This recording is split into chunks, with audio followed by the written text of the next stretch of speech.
everyone. This doesn't look like I'm on the right mic here, though. Hang on.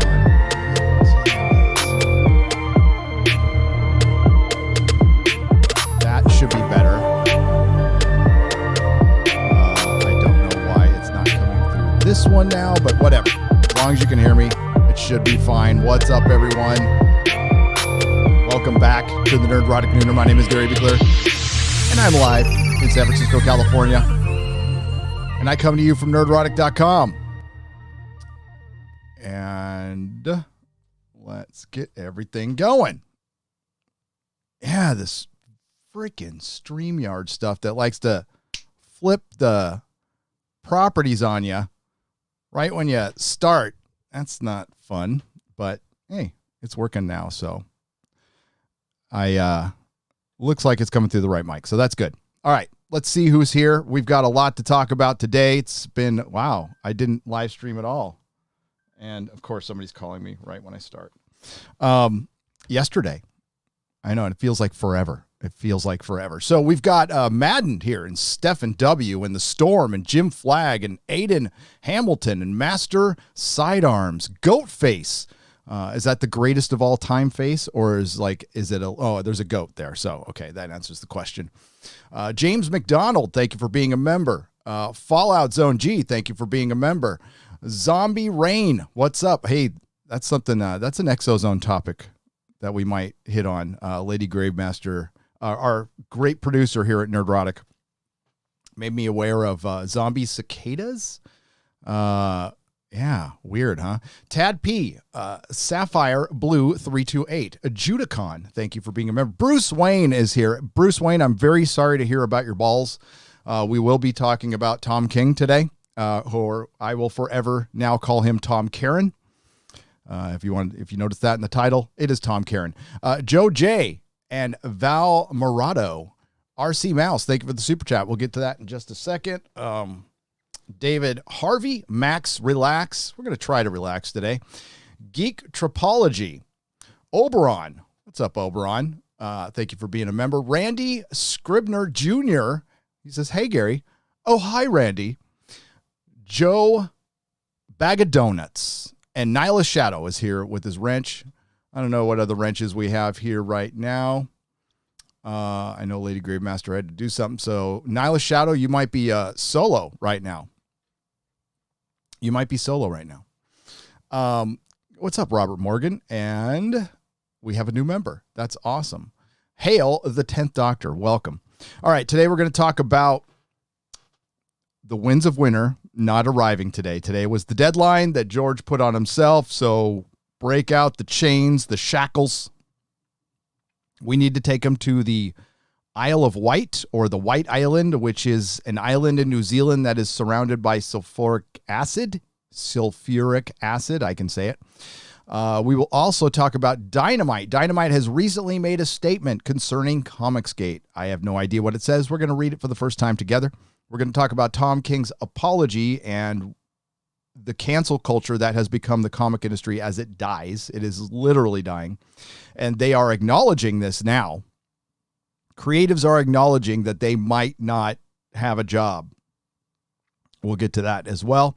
We're also going to talk about The Witcher being snubbed because HBO's Watchmen got 26 Emmy nominations. We all know why it got its 26 Emmy nominations, and it had absolutely nothing to do with the quality of the show. It was a show made to be nominated and win Emmys in Hollywood. That's what it was made for. So it wasn't made for people to actually watch. Now, I know there's been a lot of skullduggery with the ratings, but the ratings in the States were 1.5 million people watched it. They're going to say 7 million people across all platforms. That means around the world, maybe. But here in the States, 1.5 million people watched it, and then it wasn't picked up for a second season. Now, it had enough ratings to get picked up for a second season. Maybe because they had nowhere to go with the story, the way they ended it. I unfortunately watched the entire thing, and because and it remains the best example, the very, very, very best example of virtue signaling entertainment made to label your adversaries ists and phobes. That's the only reason it exists. And you have to ask yourself, what kind of a person spends their day trying to falsely label people ists and phobes simply because they have a different political opinion than you, or something as petty as they disagree with you on a movie, or you create content on YouTube that they don't like, and they're a fellow content creator. So they'll go as far as to label you an ist and phobe, especially in these very, very, very interesting times, divisive times, dangerous times, to do that. Do good people do that? Is that because they like to think they're the good guys and gals? Do good people do that? Is that the actions of a good person? I'll leave the question out there knowing the answer.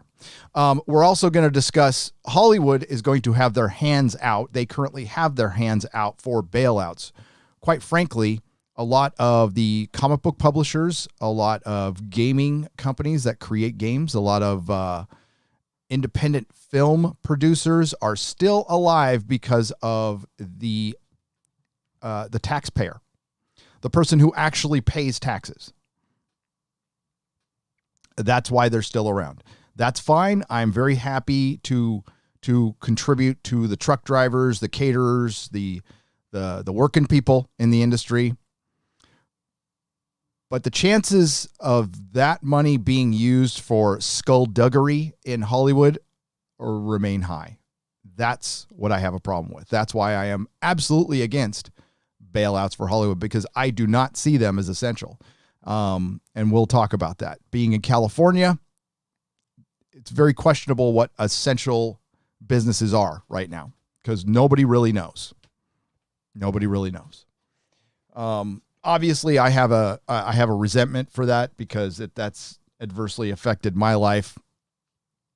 And that, I am going to make that video eventually. I'm trying to find a way to make it not overtly political, partisan. You know what I mean? It's obviously political, but it's not partisan. It's not. So when I'm probably going to make it by the first of the month, before I really start digging back into my Picard review, which I have been working on. So I'm going to have a release date by the weekend. Well, so welcome everyone. And as people roll in, let's go ahead and read this Dynamite statement, get this out of the way so we can roast George a little bit. Oh, and we're also going to talk about, you know what? Let's open with this. Screw it.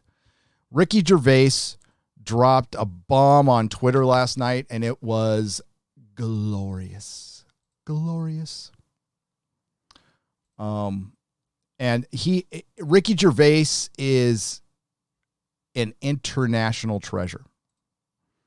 I got to make sure this is paused, because man, they really like to copyright claim for that Golden Globe speech, which was the greatest moment in the history of the Golden Globes. Was Ricky Gervais's speech last year, right? I think we can all agree on that. And I can't remember. Is this where the articles are? No, hi, I'm in space. Woo! All right. That's where the articles are. So Ricky Gervais said, #afterlife. For one, look you're supposed to not start your tweets with a hashtag because it doesn't get enough attention, yet he gets 67,000 likes, which it should be 1 million, in my opinion. #afterlife didn't get nominated for an Emmy this year. By the way, I'm going to watch this show. I haven't watched the show, but just because I like this guy so much, I am now going to watch this show. I usually hate depressing dramas and stuff, but now I'm watching it. But this did. Outstanding Live Variety Special, the 77th Annual Golden Globe Awards. That's some consolidation, I guess. So thanks, Hollywood. Oh, by the way, stop effing kids. Cheers.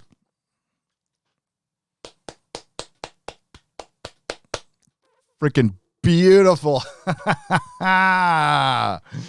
Oh, and the best thing about this is he's not kidding at all. So one of these days that shoe will drop. I don't know if Hollywood will be able to survive it. It'll probably just be used for another power grab, just like the Me Too Time's Up thing was used for. got some news on that. I can't get to it in the live stream, but maybe on Friday we'll talk about that. We've got a lot to talk about Friday. By the way, one of the best moments of Friday Night Tights, a lot of you might not have seen, and I talked to producer Lady Gravemaster today about finding somebody who can isolate clips out of Friday Night Tights. We went over Brie Larson's newest video, and it was Az and Jeremy and yours truly and Tom from Midnight's Edge and Comics Division, and of course Cecil. And honestly, it's cringe. It's pure cringe going through the video, but it's one of the better moments of that live stream, and I know it's kind of buried deep in it. So go. Maybe I'll start time stamping that stuff. But man, it was good. It was good. And thanks again, everyone, for being here. So happy to be back live. If I could just live stream all the time, it'd be great. It would be outstanding. So hail Ricky Gervais, international treasure, man of the people. I don't agree with all of his politics or much of them. Well, some of them. But you know what? This proves that this isn't a partisan issue. They have been trying to make, I don't know, being against any kind of ism or being against the alphabet community is like some kind of, being supportive of the alphabet community and being against isms is a partisan issue. It is not a partisan issue, but they're trying to label everybody with that. And that goes to my question earlier in the live stream. What kind of a person does that? Especially when 99.9% of them know what they're accusing people of isn't true. All right. So hail Ricky Gervais. God bless him. And I say that as an agnostic. All right. Let's go to the Dynamite statement. Then we'll get to you a little bit. Then we'll roast George. Because I am not done roasting George. I'm going to tell you why the book is late. Because there is a reason. I'm going to tell you the singular reason the book is late. And then I'm going to tell you what I speculate has something to do with the delay in the beginning. Okay. Dynamite Entertainment posts Comicsgate statement. Is it enough? Well, is it ever going to be enough for Rich Johnston of Bleeding Stool, who participates in chat groups with people who support cancel culture, who try to use whisper networks to coordinate canceling campaigns? I would call that a predator group. Wouldn't you call that a predator group? I would call it a predator group because they prey on people to, again, falsely label people to get rid of competition, for kicks, for funsies. I don't know.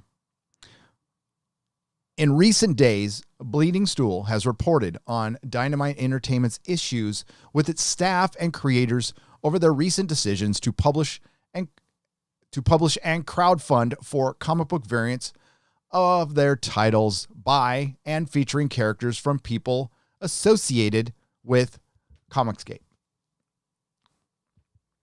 Okay, Comicsgate, to me, this is just to me, hashtag. Now, it might be something else it might be a movement, a network to other people. To me, it's a hashtag. I could be wrong on that one, but as a result, a number of creators publicly announced they were or already had pulled out of projects. Well, you always want to pull out, and it's better to pull out too early than too late. But not in this case. Bleeding Cool also reported that writer Declan Shalvey had pulled out of Dynamite's big October comic book event, Dynamite. Now, you might ask yourself, who's Declan Shalvey? I don't fucking know. And neither do you. While Dynamite themselves pulled out, there's a lot of pulling out going on here, of 2 of 3 Comic-Con at-home video panels. They didn't need to because Comic-Con turned off all of the comments and live chats for a fan event. And you wonder why nobody watched it. I think the most watched thing, and man, I got to sit corrected on something. I think one of the most watched things was the Constantine 15-year anniversary, a movie I like quite a bit, and Akiva Goldsman had something to do with it. You know, blind squirrel finds an acorn. After the creators featured on those panels were no longer working on the comic books. Oh, okay. And pulled all of their Indiegogo crowdfunding projects. Did they? I thought they're still up. Did they pull them or did now see that? I don't know. Could somebody answer in the chat if Dynamite has indeed pulled all of their Indiegogo stuff? Today, Dynamite Entertainment has issued the following statement regarding their actions then and going forward. Statement from Dynamite, July 29th, Mount Laurel, New Jersey.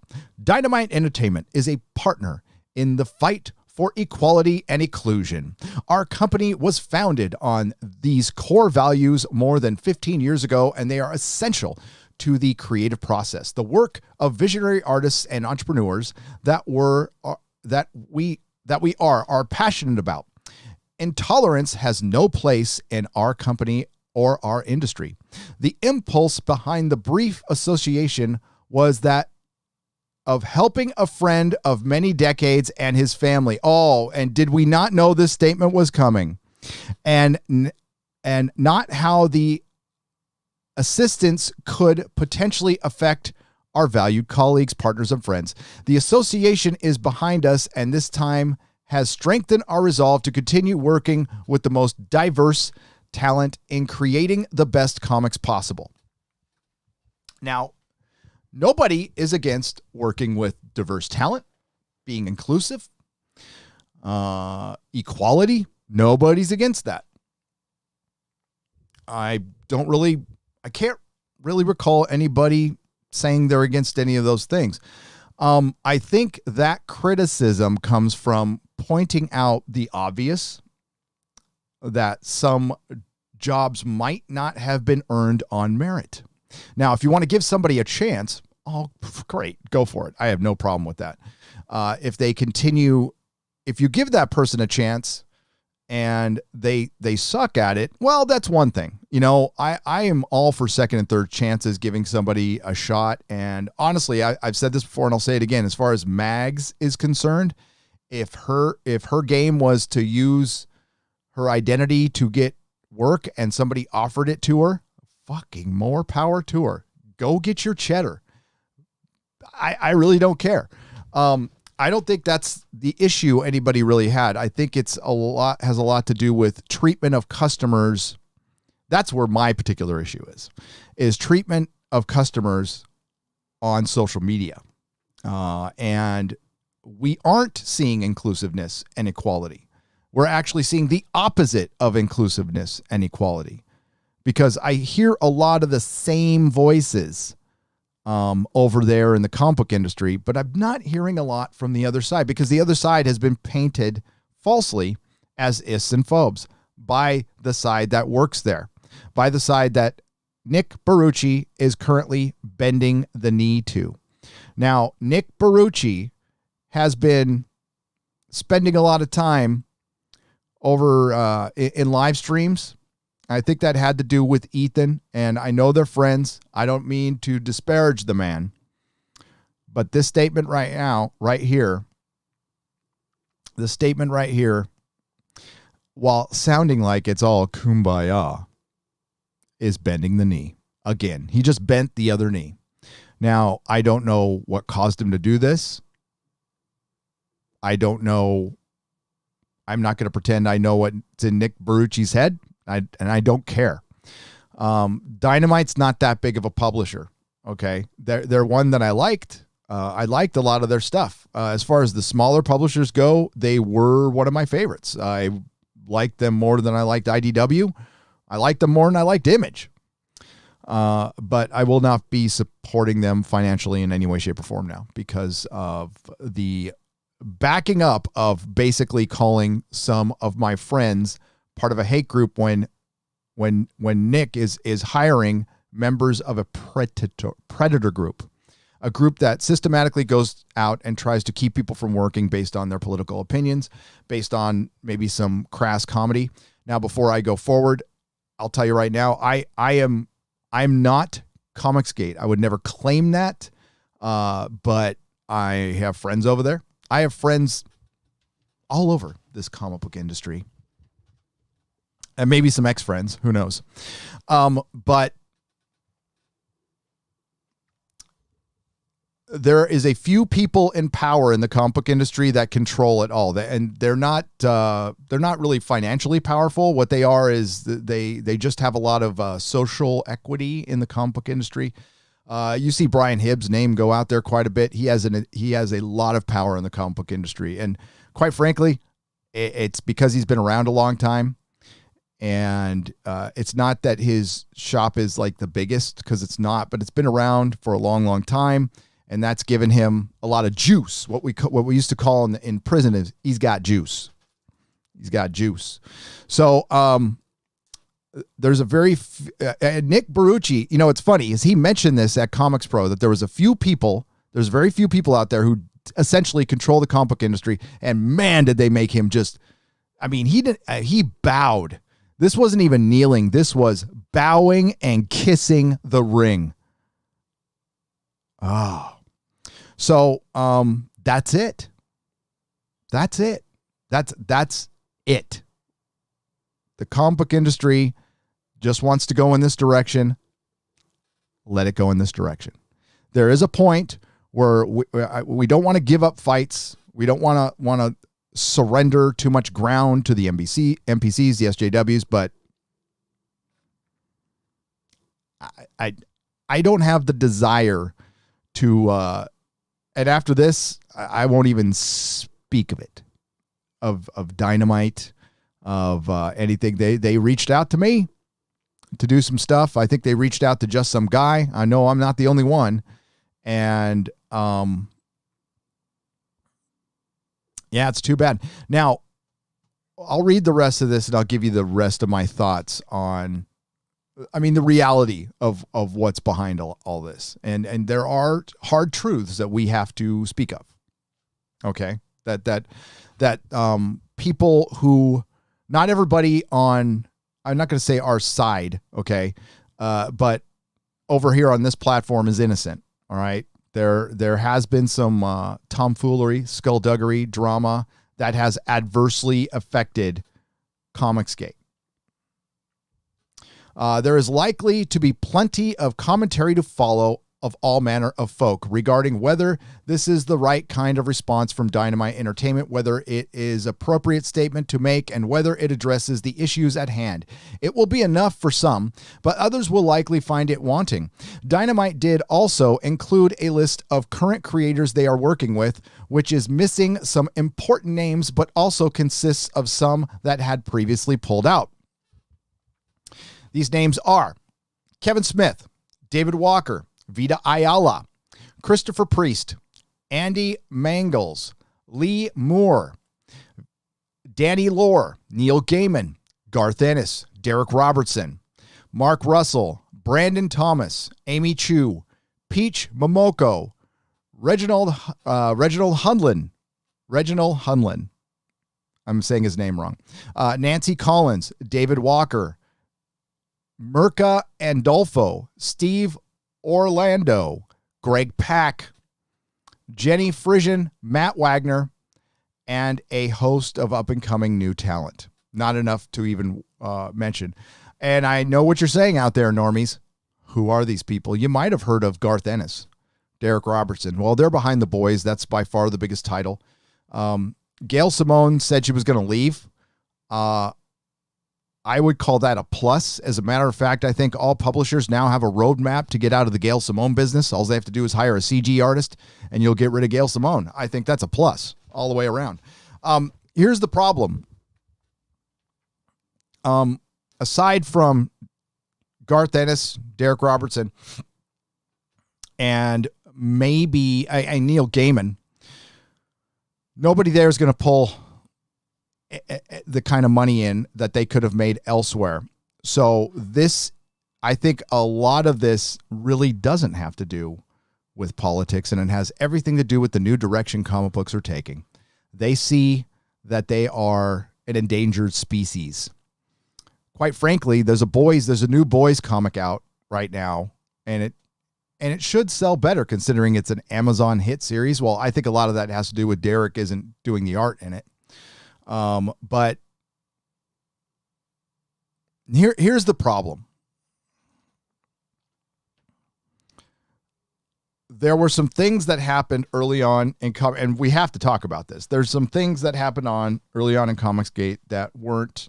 I don't agree with everything that goes on over there. They don't agree with everything I say. That's fine. We could still totally be friends, you know. I met Cecil. I like Cecil. Cecil's a nice guy. And while there might be a lot of shit talking over there might have been a lot of drama. Still not a hate group. That being said, there are dangers into going after individuals. And that's something I try very hard not to do over here. Because that can be, for one, I just don't think it's the right way to go about this for me, for my channel. I'm not telling anybody else how to run theirs, but going after individuals, I think had a lot to do with this. I think we need to keep our eye on the prize, go after, Kathleen Kennedy. I mean, individuals who are giant public figures who run giant corporations, I think are fair game. And I've been told by people who currently work in Hollywood that nobody has a problem with that. When we go after Kathleen Kennedy or Jar Jar Abrams or Alex Kurtzman, as far as their work is concerned on the respective franchise, Chris Chibnall, Sana Amanat, as far as her philosophy for Marvel, fair game. Individuals, and I have a rule. I've broken it a couple of times. I'll call it a guideline. I don't make videos, and I don't really go after fellow YouTubers as much as shit they talk about me or some of my friends. It's just kind of off limits. I kind of look at us as coworkers. Plus, again, that's not really, we're just squabbling amongst ourselves. That doesn't do any good. It's a waste of time. I'd rather review a TV show or try to humble Hollywood a little bit or try to poke through the bullshit that they try to sell us and the bullshit that the access media won't tell us. My main adversary, I would say, is not even Hollywood. It's the access media. Rich Johnston at Bleeding Stool. I think that's the very reason. Well, that's the reason I started paying attention to to your boy Zach and World Class Bullshitters and Jeff and Jeremy and EVS, is because I saw the bullshit that the access media was selling. I saw that they were pretty much in the pocket of entertainment and they were just shilling out and they had forgotten the fans.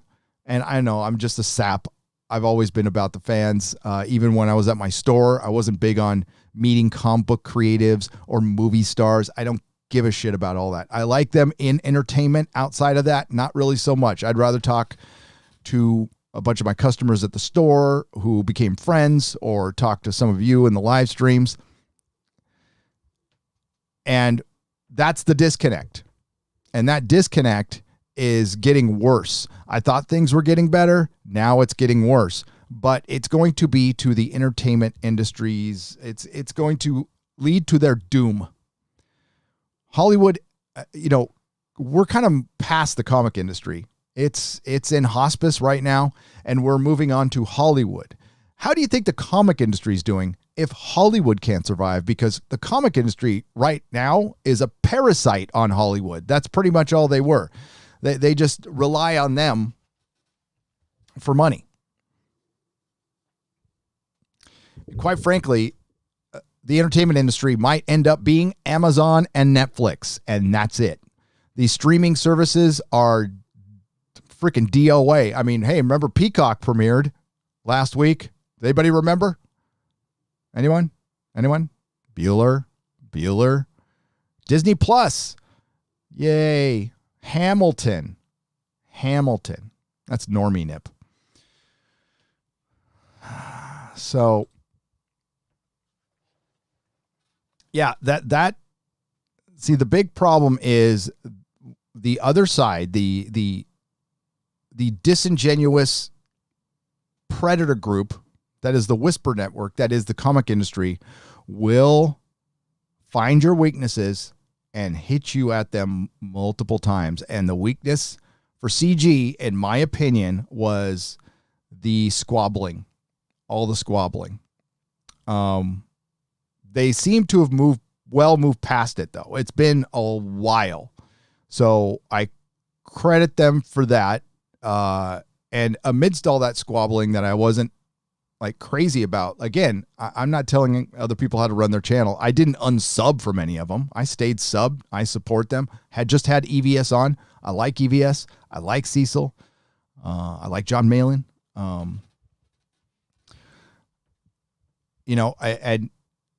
And nobody's perfect, nobody's perfect. It's not great, but that's why, that's why I keep it to the big picture, keeping my eye on the prize. And it sucks to lose Dynamite, but I think symbolically it was a big blow, but whatever. I mean, we don't need CG doesn't need a publisher to validate them. They got money to back that up. Now, what I'm very happy to see Indiegogo hasn't bent the knee, because I'm sure they've gone after Indiegogo. I'm sure they've tried very hard to go after Indiegogo. But Indiegogo likes to make money. I think they're like, do I want to listen to a bunch of Karens, or do I want to eat? Oh, I like to eat and have shelter. The Gail Simones of the world have been. Gail Simone specifically, as a writer, is okay at best. The amount of power she has in the comic industry, though, is incredible. It's incredible, and she uses that power. She knows what to do. It's like that person in your office, if you work a corporate job, who just knows how to play the corporate politics and is basically a Teflon man or woman. That's what Gail Simone is. But that's going to dry up, because I think a lot of them, I don't know, this is just my speculation. You can't make that much money writing DC Comics these days. You just can't. And even the top talent probably doesn't make very much. But those residuals, those sweet, sweet residuals from the CW shows and DC movies and stuff, have to be nice. That's going to dry up right now. Like right now. There might not be any more billion-dollar blockbuster movies or at least a while. A long, long while.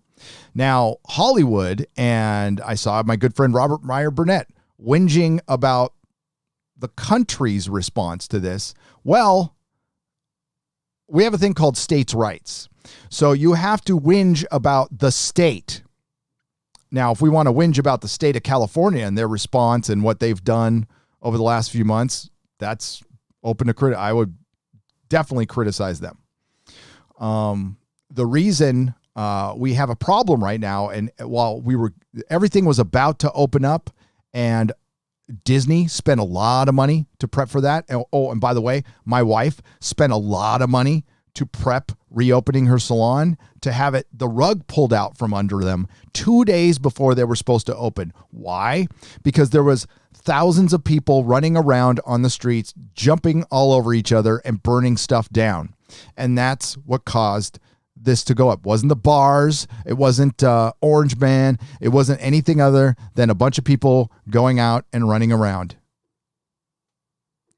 End of story.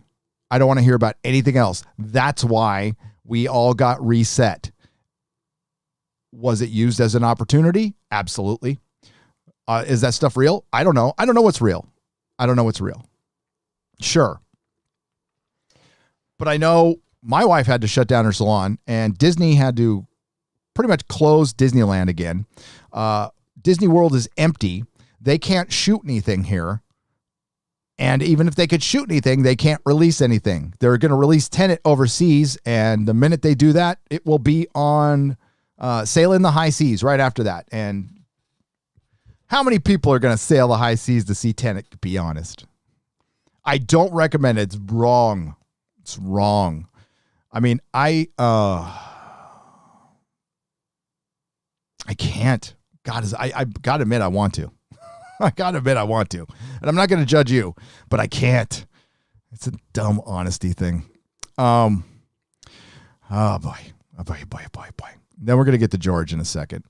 Fucking George. But yeah, this thing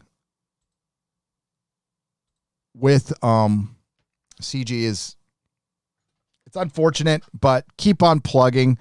Bleeding stool and the Whisper Network can claim another victory. Oh, by the way, Tom King, and the reason this came out as making big news is because they're trying to get rid of the Tom King situation. And briefly, let me get into this, then we'll get to George. I'm sorry, I don't mean to tease you guys too much. This will be brief. I know not everybody's in the comic book stuff, and this is like deep lore, so I will make this quick.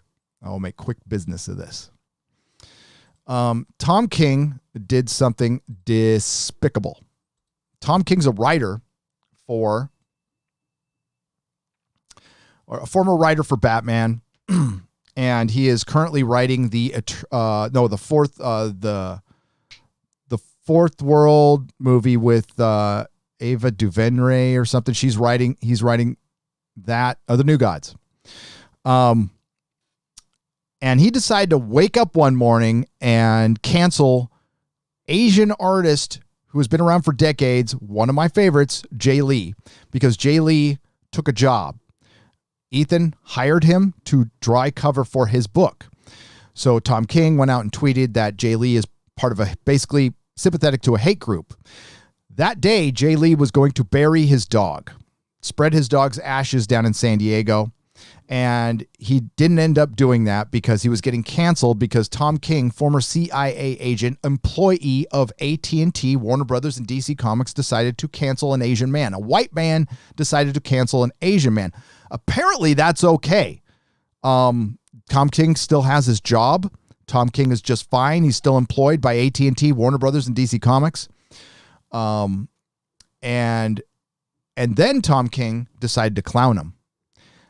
When Jay Lee told the story of, so Tom King followed up with this tweet going, hey, just kidding. I talked to Jay Lee. We're all good. He doesn't know anything about a hate group because they call Comicsgate a hate group. We're all good. Jay Lee responds, tells the story of his dog, says, we're not all good, jackass. Then Tom King comes out with apology. I put up a tweet.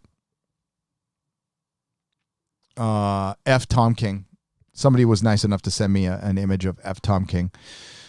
So he issues an apology, but he clowned. So remember, Jay Lee said he couldn't bury his dog that day because he was getting canceled. He had his employers calling him, his friends calling him. He had people he never knew calling him out on Twitter because Tom King decided to wake up one morning and just take this person out. Thank God he is not in the CIA anymore. I'm sorry, Tom Caron. Tom Caron used to work for the CIA. It explains a lot, and thank God he doesn't work for them anymore. And for a grown-ass boy, because this isn't a man, I don't call somebody like this a man, to do that out of nowhere, again, what kind of person does that? What? I mean, I don't care how you feel about it. You can hate Comicsgate all you want. But you're going to mess with Jay Lee, a legend in the comic book industry compared to you, dude. Your legacy is removing Batman's balls. Eisners don't mean shit anymore to comic fans. They mean about as much as Emmys do. But this piece of crap, I called him the C word on the Inquisition. Doomcock and I were freaking screaming about this one because I didn't know the whole story, so I was reading it live on the air, and Doomcock and I kind of lost our shit. So I just spoke with Jay.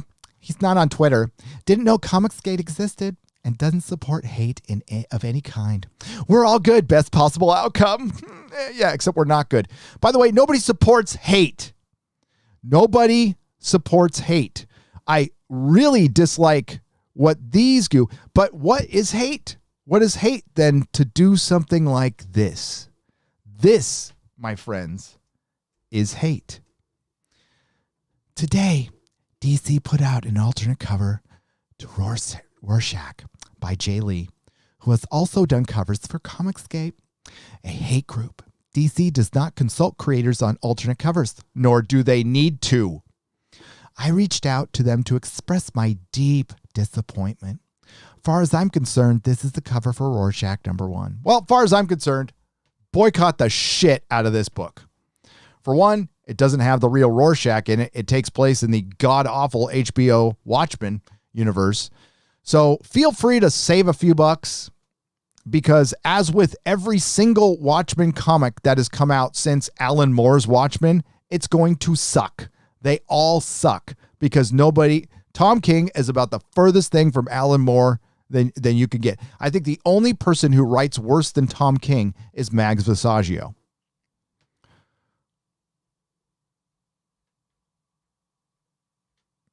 So then he goes, here, sorry, I blew that one up a little bit too much. Yeah, and we read that one. So now we're at the apology. This is Jay Lee telling a story. I don't want to go over that again because it's heartbreaking. As I've done privately, I'd like to publicly apologize to Jay Lee for my actions a few days ago. I should have talked with Jay before I sent a tweet about him that put his career at risk. You piece of shit.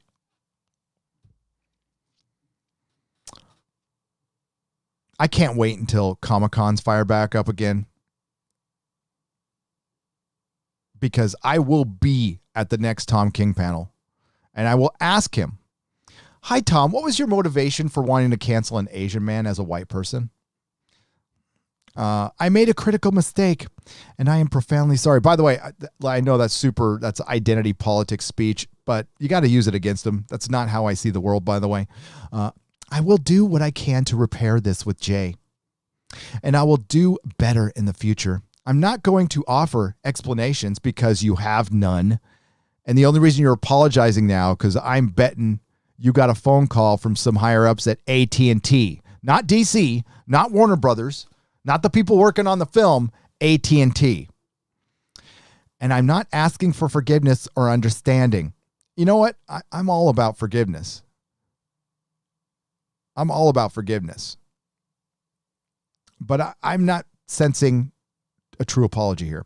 I'm just saying I see what I did, and I'm going to try to make up for it. Thank you. I have kept the tweets up at this point in order to show that I'm not hiding my actions. No, you kept them up because they were getting traction. I will now take them down. Dude, how do you call yourself a man? Oh. So yeah, that's that whole thing. It's done. So Dynamite Comics is dead to me, which sucks. I actually appear in a couple of them. And it's not fun. See, I don't want to say goodbye to the comic book industry. I love the comic book industry. It's been part of my life, an integral part of my life for most of it since I was 5. I've been reading comic books since I was 5. I made my living in it for a long time. Had a lot of fun. Met a lot of really cool people, most of them customers. Went to well over 100 cons. Had the best time. But quite frankly, as soon as the big corporations got involved, it went downhill. As soon as Disney got involved, I mean, you could pinpoint it to that almost.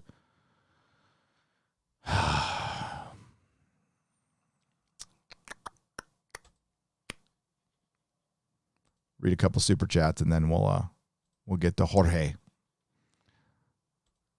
But I don't want I don't want to say goodbye to Marvel and DC. I love these things. I love comic books. I think it's the perfect medium.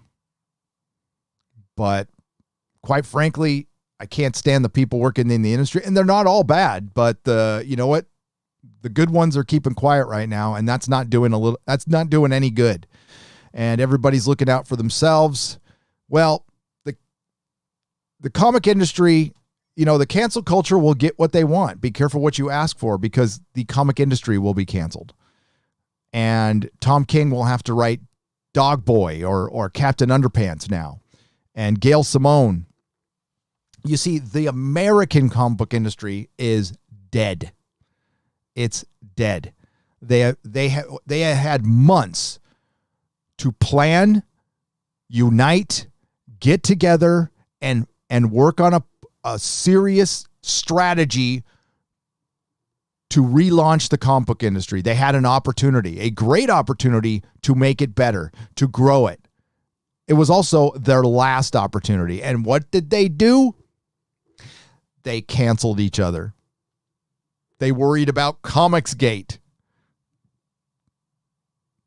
So as much as people want to minimize Comicsgate and as many mistakes as they've made, and you know what? You make mistakes when you're creating something from scratch. And yes, I've know independent comic books have been out there forever, and crowdfunded comic books have been out there for a long, long time, but not like this. Not like this, because it's not just the crowdfunding, it's the platform. And DC and Marvel are your entertainment platform, not your political platform, your entertainment platform. But you decided to use it for your personal political platform. And now you're paying the price. So the comic industry is canceled, and I say good riddance. I tried very hard to bring awareness to comic shops to try to help them. Comic shops, sorry, some of them were involved in what just happened with Dynamite. By the way, that wasn't just the licensee holders that made them bend the knee and the Gail Simones. It was shop owners too. I have very good information that I don't know if they talked to Nick, but I know that some shop owners were not very happy with CG. But the reason the shop owners aren't happy is because it was direct to customer. And Nick just screwed himself out of hundreds of thousands of dollars. I guarantee you, Neil Gaiman and Garth Ennis could team up for a comic book, and I don't think it would make them as much money as a comic book cover, just a variant cover that like Cecil or anybody over there in CG could generate. I know that sounds crazy, but no, Neil Gaiman writes books that don't sell all the time.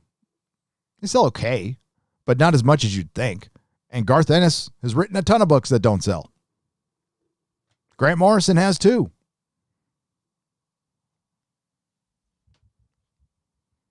Because for the most part, it's Batman and Spider-Man people care about with the combination of a great writer. Still. Norwegian Kryptonian, thank you for the 22 Norwegian krona. Did you receive my Floydian package? Which one? Was it this one? I don't think this was, but this was cool. If it was sent recently, I haven't been to my PO box in a while because they're keeping weird hours because they are locked down and I can't go in there. So I have to call them, go there. But I'll check, Norwegian Kryptonian, and thank you. Thank you for sending that. Bless your heart, my good friend. And as soon as I get it, I'll let you know. And let me know if you're on Instagram. Anybody who sends anything, put your Instagram handle or whatever in there so we can post it. Since everything is closed here in SoCal, been using the opportunity to start reading through the old Dick Tracy strips starting in 1931. Anything special I should get aside from IDW's new newsprint reprints?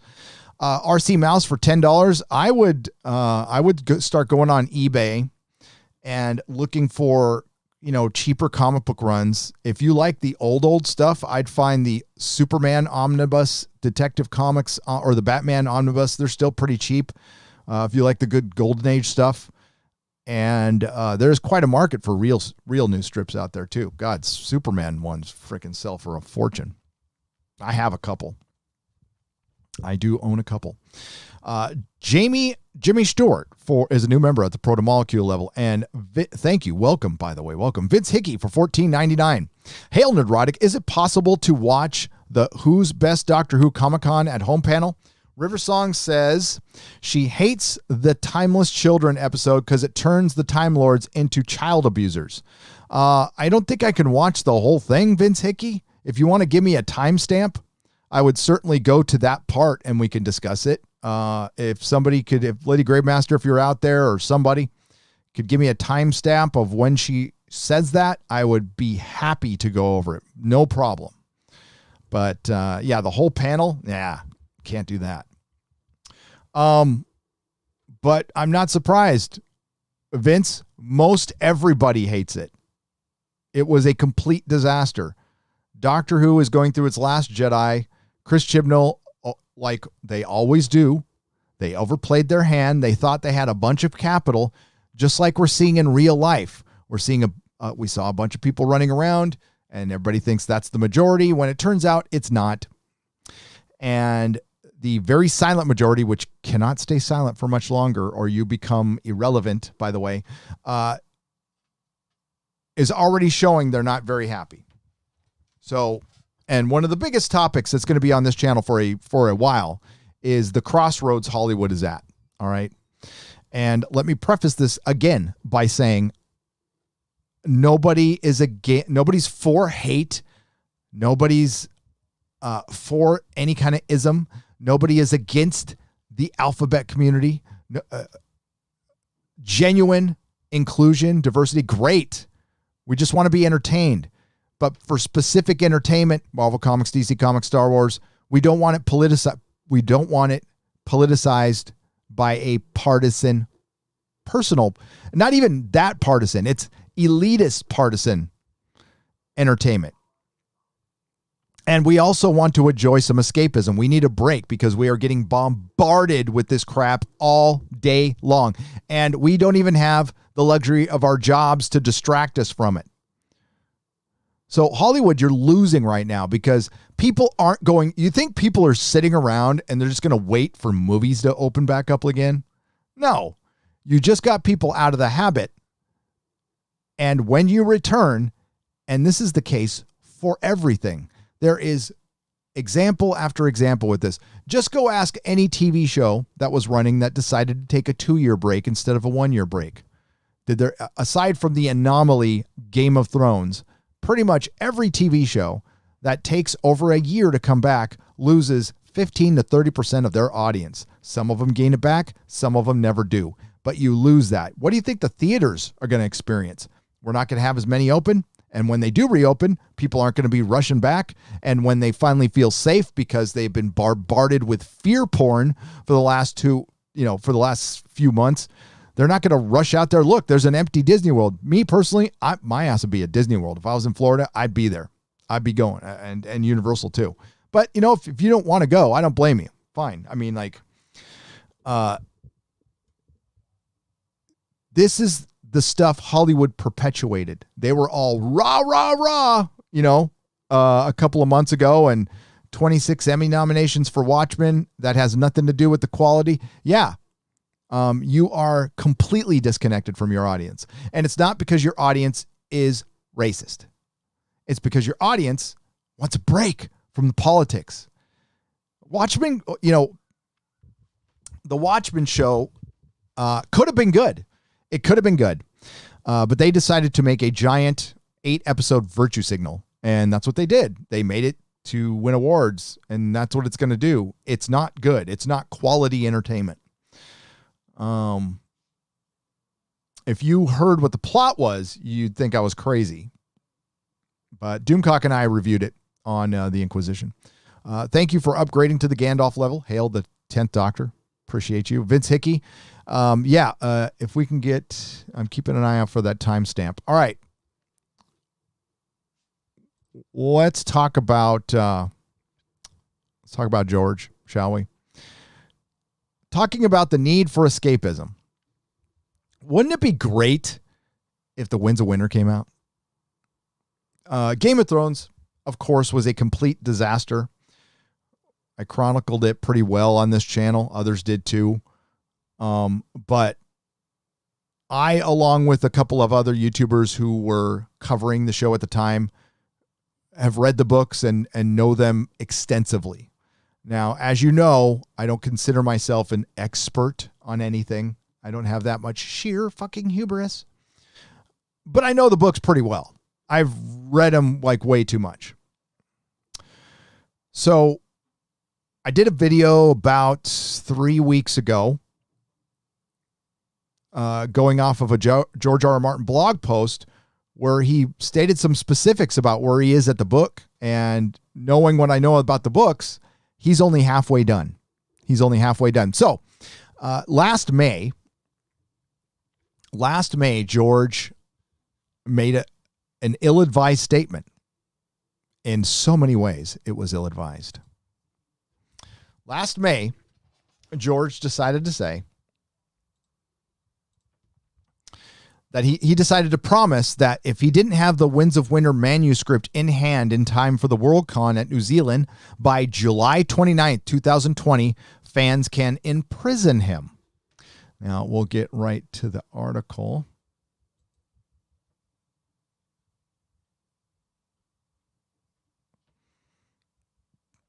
So it says it, as for the finish of my book, I fear that New Zealand would distract me. Somebody invited him to New Zealand. Entirely too much. Best leave me here in Westeros for the nonce. But I will tell you this. If I don't have the Winds of Winter in hand when I arrive in New Zealand for Worldcon, you have my formal written permission to imprison me in a small cabin on White Island overlooking the lake of sulfuric acid until I'm done. Just so long as the acid fumes don't screw up my old DOS word processor, I'll be fine. Well, today is July 29th, 2020. Is anybody surprised that this isn't done?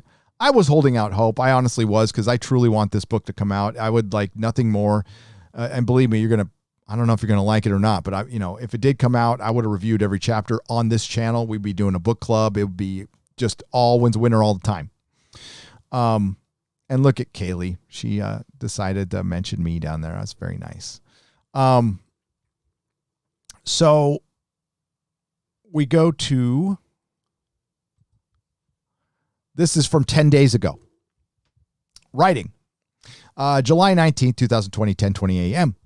Even so, this writing stuff is hard. Even so, it has been going well of late. 3 more chapters completed this past week, and good progress for several more. Several. Oh, I'm going to get triggered on this. Still a long way to go, though. Don't get too excited. So he talks about a frackin' wild cards book. Okay, so I went over it in my video that there are 15 chapters that we know are finished. He's talking about 3 more. I don't know if it's included in that or not. So let's just say 18 chapters. Let's say 21 chapters. Let's say 25 chapters are done. The book is only going to be maximum 80 chapters. He's had 9 years. If he wrote 6.5 chapters a year, he'd be done right now. Well, do you want to know why he's late? I'll tell you why he's late. It's fucking Game of Thrones. Game of Thrones TV show was a disaster. They were planning 5 side projects. They didn't want to call them spin-offs, but they were called side projects. They shit-canned all of them. Like every single... Oh, Jesus. What is that? Hang on a second. One of these websites decided to make music on me, and that is terrible. Oh, it's freaking John F. Trent's site. Come on, John. What you doing to me, man? Can't keep going to your site if that happens, but here we go.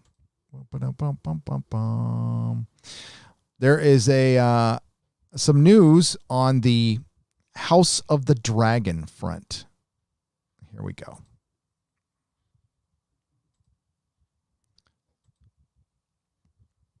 This is why the book is late. George decided to stop writing The Winds of Winter, and I don't know how his progress was, and spent time writing a history book called Fire and Blood. The reason he wrote this history book was so they could have another HBO show. I think minimum it took 2 years for him to do that. 2 years of not writing The Winds of Winter for you to watch a show that takes place in a world that ends in Game of Thrones season 8. Do you actually give a crap? And by the way, yes, there's going to be a show with 2 female leads, which is fine. The Targaryen history is filled with women fighting each other with dragons, and they're probably going to go. It'll probably go over the dance the original Dance with the Dragons. That was the Targaryen Civil War. And it has everything to do. There was the blacks and the greens, and then there's they can also do the Black Fires. They can do some of the Black Fire rebellions. But I think they specifically wrote that book so they could have a couple of female leads, because, you know, we need another show with the female lead. That's not becoming a trope at all. It could certainly work in the Game of Thrones. And like I've said before, when you have a good writer and a good story, you can fill it with whatever messaging you want, because people are entertained first and foremost by a good story. Because The Song of Ice and Fire has all kinds of feminist messaging in it, but it doesn't sacrifice any of its male characters or character at all, because the story comes first. But are you going to support this show? I think a lot of normies will. I think a lot of normies will be like, I miss Game of Thrones, but this is the reason your book isn't coming out. And George will be forever known as George RR Martin, author of the unfinished A Song of Ice and Fire series. And by the way, this is his worst A Song of Ice and Fire book. It's boring. It's written as a history by a maester. He can write these faster because it's not perspective characters, and he doesn't have... See, each chapter is from a perspective in A Song of Ice and Fire, and their stories are weaving out. So it's almost like a bunch of individual novellas. So I could see that it's difficult to write. That's why I was very patient for the first 7 years. But this has what has delayed the Winds of Winter. Now, this has a competent showrunner, a competent director. But here's the deal. It can't come out for another year. Supposedly they're starting at production in some places right now, but everything's delayed a year. And once George isn't locked down anymore, do you think he's going to finish the other book? So I once again want to try to relate to my fellow A Song of Ice and Fire fans. We need to come to the realization, and I mean, abandon all hope. George is not finishing this story. That he had a window, and that he missed his opportunity. If he had finished the story this year, maybe we'll get it. There's no way in hell we're going to get it if he doesn't finish it. I mean, if it's not done, and it's not done, and it's not going to be done this year. I know a lot of people are holding out. No, he's going to get it come out with the later in the year. No, 2023 at the earliest. I wasn't going to buy it, but Mrs. Nerdrotic bought it for me. I am not buying anything from him until he's done with that. That's the only thing I can do. And, you know, it sucks. I wanted to see that story. I wanted to keep reading Marvel Comics. I wanted to keep reading DC. But there's a point as a fan, as a customer, you're like, okay, they don't really give a shit. And you know what? I don't pretend that they do. The thing is, basic respect towards your fandom, towards your customers. Excuse me. Sorry. I dark side filled you guys. I wonder if this mute button works. Hang on. Let me see if this mute button works so I can cough.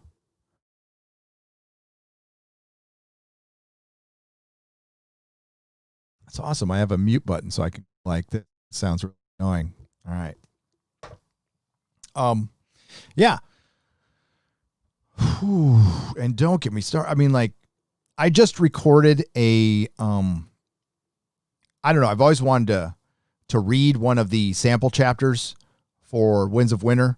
I know there's a few of them floating around on YouTube, and I've listened to them a ton. I've listened to all of them, and everybody does a pretty good job.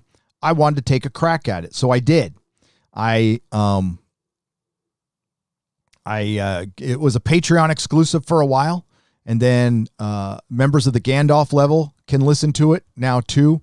I'm thinking about putting it on the channel to put it up there because I know I'm one of those people who listens to the chapters over and over again. So maybe we'll see what people think of my reading of it. So I want it to finish. I am a fan, but I've come to the realization that while I'll still talk about what I know about the books, I'm not rereading them anymore. I just kind of gave up. I've got some obligations to fill, but I'm going to embark on something different. I'll probably just start rereading the Witcher books. I'm fine with that. Zelanzi is always out there. I need to finish that. I like it, but I haven't finished it. There's so much out there. I can watch classic Doctor Who. There are Silver Age DC comics I've never read. There is so much out there we can read right now. And honestly, these companies don't deserve our support anymore. That's up to you. But when I buy comics, I buy it from somebody on eBay. I've been trying to support as many individual human beings as I can on eBay when I do have a little extra cheddar to spend for some entertainment. And, you know, I love my escapism. I really don't want to think about the beer bug all day. I really don't. I don't want to think about Hollywood crashing and burning. It doesn't make me happy. But it's not like we didn't try to warn them. And they're going to blame, you know, in Hollywood's case, the beer bug definitely affected them. But they were weakened. They were weakened before that because of their partisanship. Now, it hit the comic industry much harder. The comic industry was actually dying before the beer bug. Listen, the people, you can't listen to the people who work in it. Of course, they're going to deny it. They work in it. Comic shops are not going to want to say out loud, yes, our industry is dying. Because that's accepting a very harsh reality that I might not be able to run a comic shop forever, and I might have to go get another job, which isn't the case, by the way. The new comic book industry can die, and you can still survive as a comic shop. There's many ways to do that. You don't need to sell new comics. And I think a lot of them are finding that out right now. But unless you're writing manga, and see, that's bad news for manga, because once the American comic book jobs dry up, you're going to have Gail Simone knocking on manga's door. Oh, that'll be great. But George took 2 years on this book, in my opinion, and that's what delayed the Winds of Winter. And this book is the reason A Song of Ice and Fire will not finish. You can point right at this book. If George hadn't stopped to write this effing book, Winds of Winter probably would have been out by now. We might have gotten A Dream of Spring. That was George's decision. George decided to take the quick money because I guess he needed some. You know what, George? You like to poke at J.K. Rowling. You're J.K. Rowling's bitch. You're Tolkien's bitch and you're J.K. Rowling's bitch. You want to know why you're not a billionaire, George, and J.K. Rowling is? Do you want to know why she's got rides at Universal and a whole generation of kids that basically is their Star Wars? And George, you could have had that if you finished the book and if HBO had properly finished the series.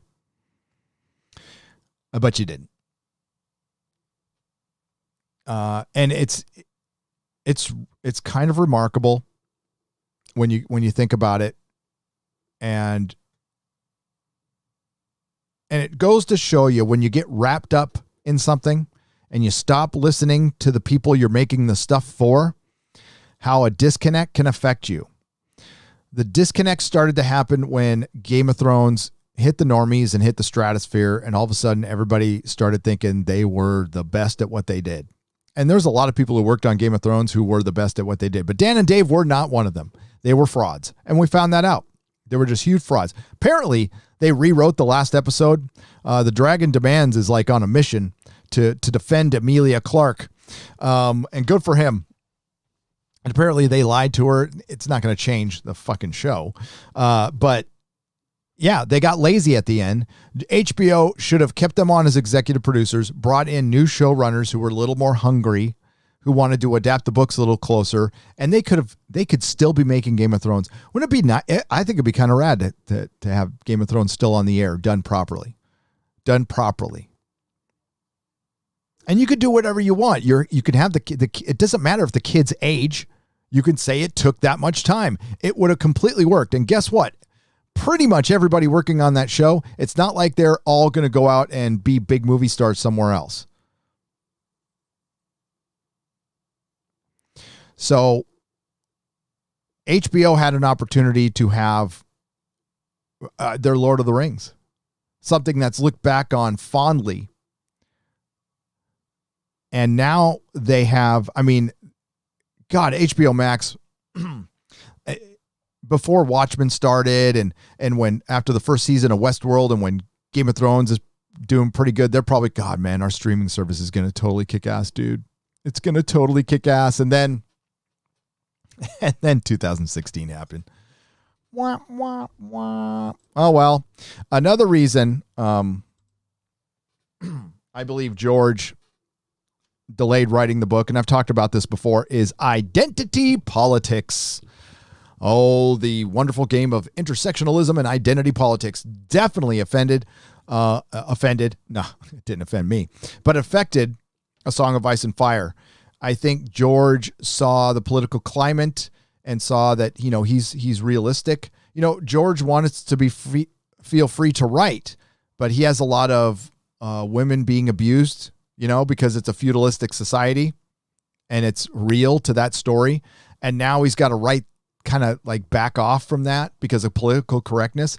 I see how that destroys creativity automatically when writers don't feel free to write. That's why we don't get women written with any kind of complexity or any kind of,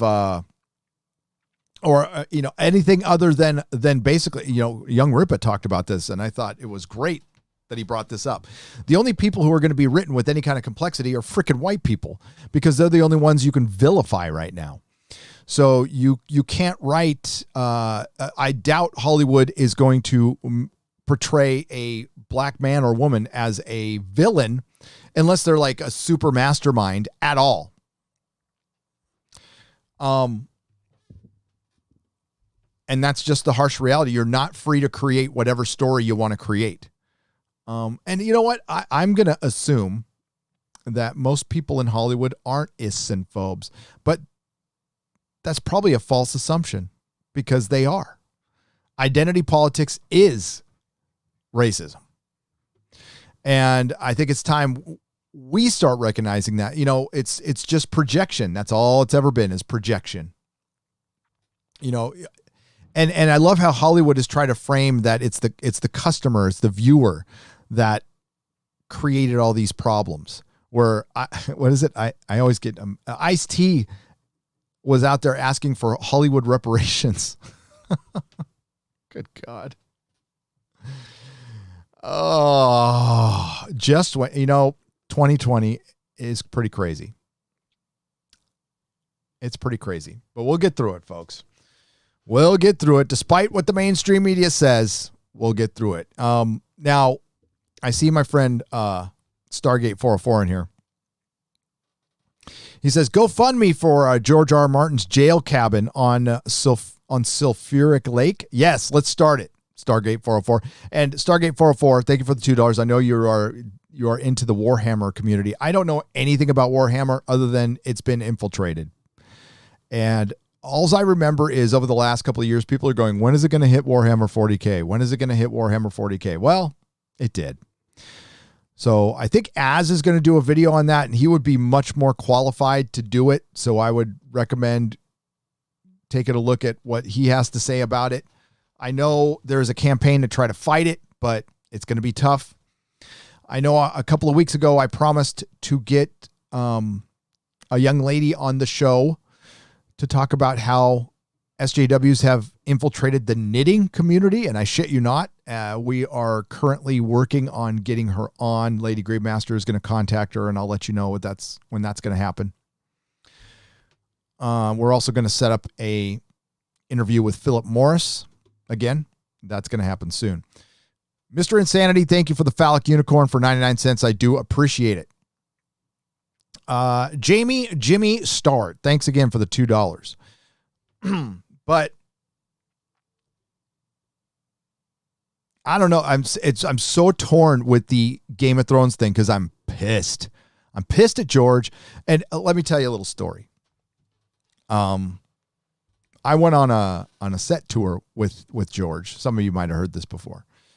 And it was a happy accident. We'll say it's a happy accident. And a friend set it up, and he's like a really cool dude. And I am a fan of George. Like I went to Santa Fe, New Mexico to to just visit the town. I mean, it's close to where my sister lives, but to just visit the town to see if I'll see George. And the funniest thing happened. Hang on. We were in a restaurant, Mrs. Nerdrotic and I just missed George. I had to go out and get something out of the car, and I missed George. So I went there to go see George. She got to see George. I didn't. I'm a huge fan of George. I love George. I think he's a genius writer. I just think, I know he's taken the fans for granted.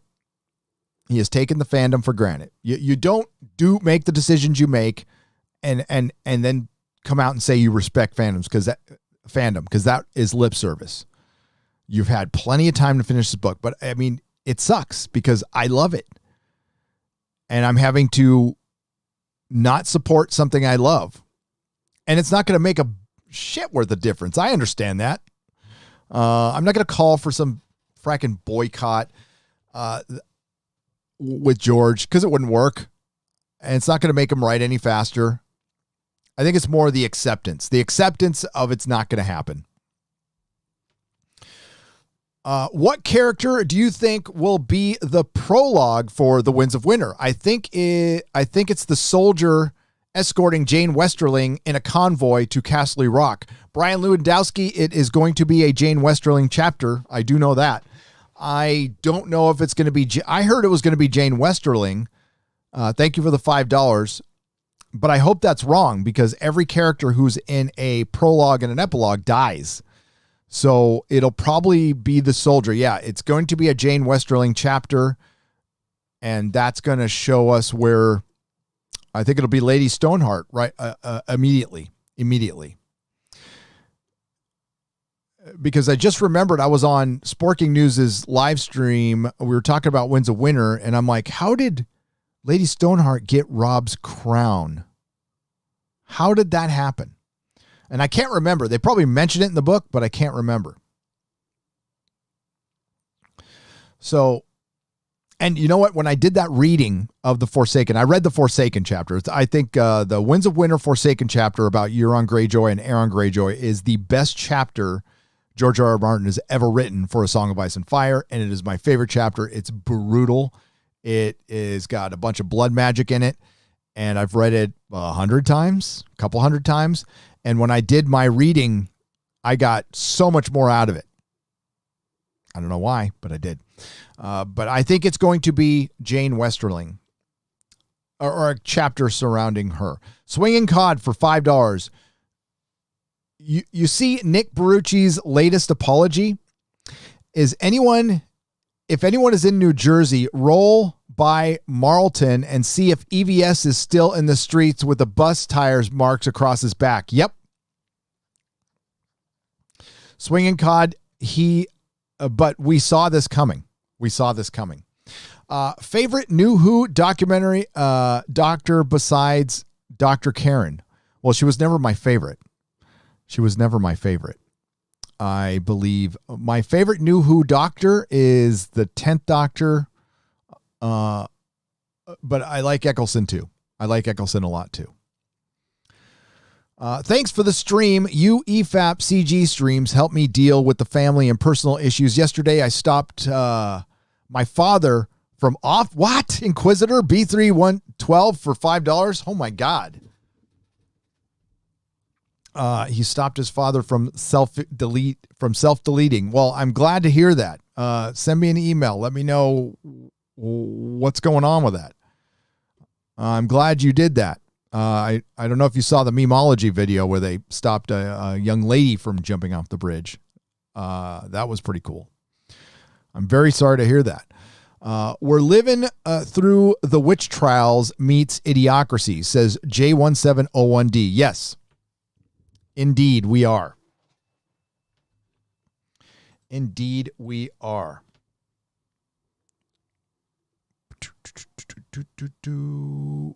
All righty.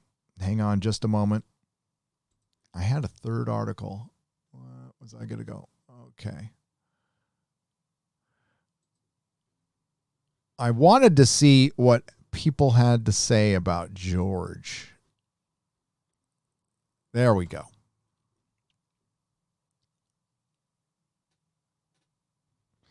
Here we go. We got to see what some of the responses are. And yeah, as far as the CG stuff, I went over it extensively in the beginning of the live stream. If you're just getting here, you can rewind it. And remember, again, all live streams go to Nerdrotic Live when they are done, usually a couple hours after they're done. I shoot them over there, or you can just hang on to the link. It'll be unlisted, but you'll still have access to it. If you haven't subscribed here, please do consider it. I know a lot of you out there haven't subscribed to the channel. I hope I get today is the day. As the quartering says, I earn your subscription. YouTube has not been sending out notifications for a lot of people. I don't know if it's happening to me. I mean, I always hear it's happening to me, but I don't really know other than what I hear. And I don't expect everybody to get every single notification, but I know I haven't gotten some from some of my favorite YouTubers. So if you make sure that your bell is rung for everyone, that would be great. I would appreciate that. Hey, Gary, it's definitely not partisan. These radical cultists are the scourge on this planet, and they affect everyone, says John Wayne drinks SJW tears for $5. You are indeed correct. Absolutely correct. That's why the Cal exit video that I've been working on, which I don't know if it's probably a horrible idea to put on my channel. I don't care though. I need to, for one, you guys have heard it a lot on live streams, but I want to do the final word on it. And it's been very difficult because I'm angry. I've been angry for like a month. I usually am not angry about something that long, but I have been angry for a month. And, you know, watching my wife going through what she did sucked, for lack of a better word. She's doing much better now. And yeah, I'll be in a new studio in about 3 weeks. I don't know how I'm going to set it up that quick, but I'll figure out a way. And I will be doing a video because you guys haven't seen all of this. So I can't stay for the live stream, but yes, go ahead and roast George R. R. Martin. Abandon the story he beautifully crafted and left us heartbroken. Puella RL. Thank you for the £4.99. Yes, and we will go back to roasting George a little bit. As a matter of fact, we'll have you guys roasting George a little bit. God dang it, I keep going on the wrong one. Here we go. So let's hear from the people, shall we? Emo Spider Guy says, time to get the little isolated cabin off the side of the volcano on White Island ready. Seems like he might be there for a while. And that's the thing. He's been locked down since April. We've been locked down since March 16th in California. There's no reason why he's not almost done. I think a lot of us were waiting for him to say he's almost done. I think a lot of us would have accepted that. If we would have heard like, hey, I'm almost done, but we got some editing and publishing to do beginning of next year, maybe. But I'm definitely like heading towards the finish line. We're not even like, he's not even saying we're close to being finished. He said it's a long, long way to go. And when I did that George R. R. Martin video,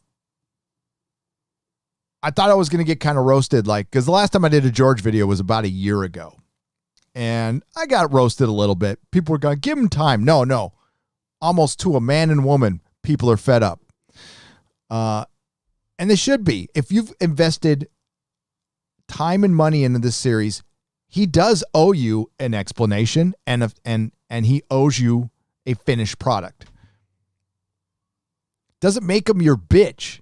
It just makes him a decent human being for fulfilling a promise that you have invested in. And listen, Neil Gaiman's attitude is shit about this. To say, we don't owe you a finish. You know, you bought the book. That was your decision. We don't owe you an ending. Oh, okay. All right, Neil. I'll remember that.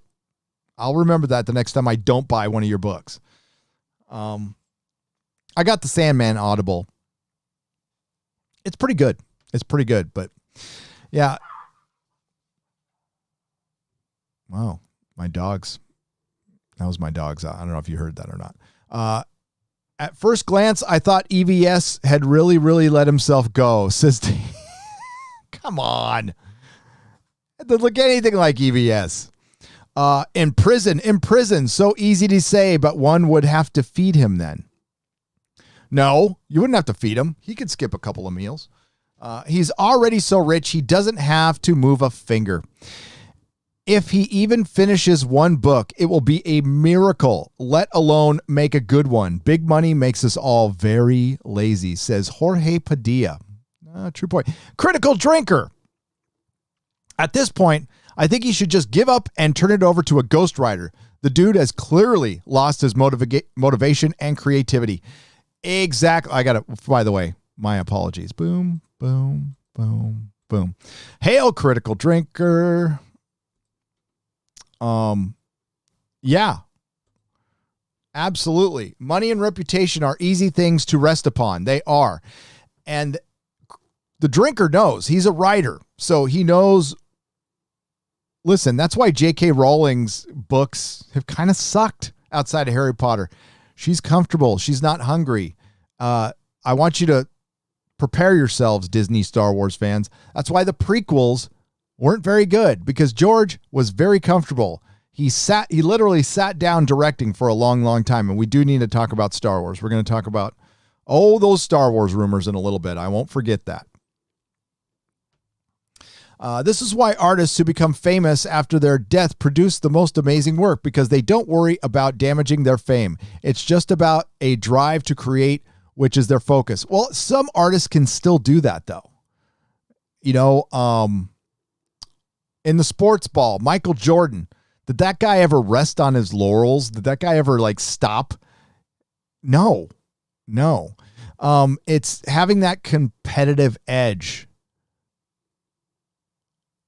With all the hype, a finished George R. Martin book can only be a disappointment. I don't think so.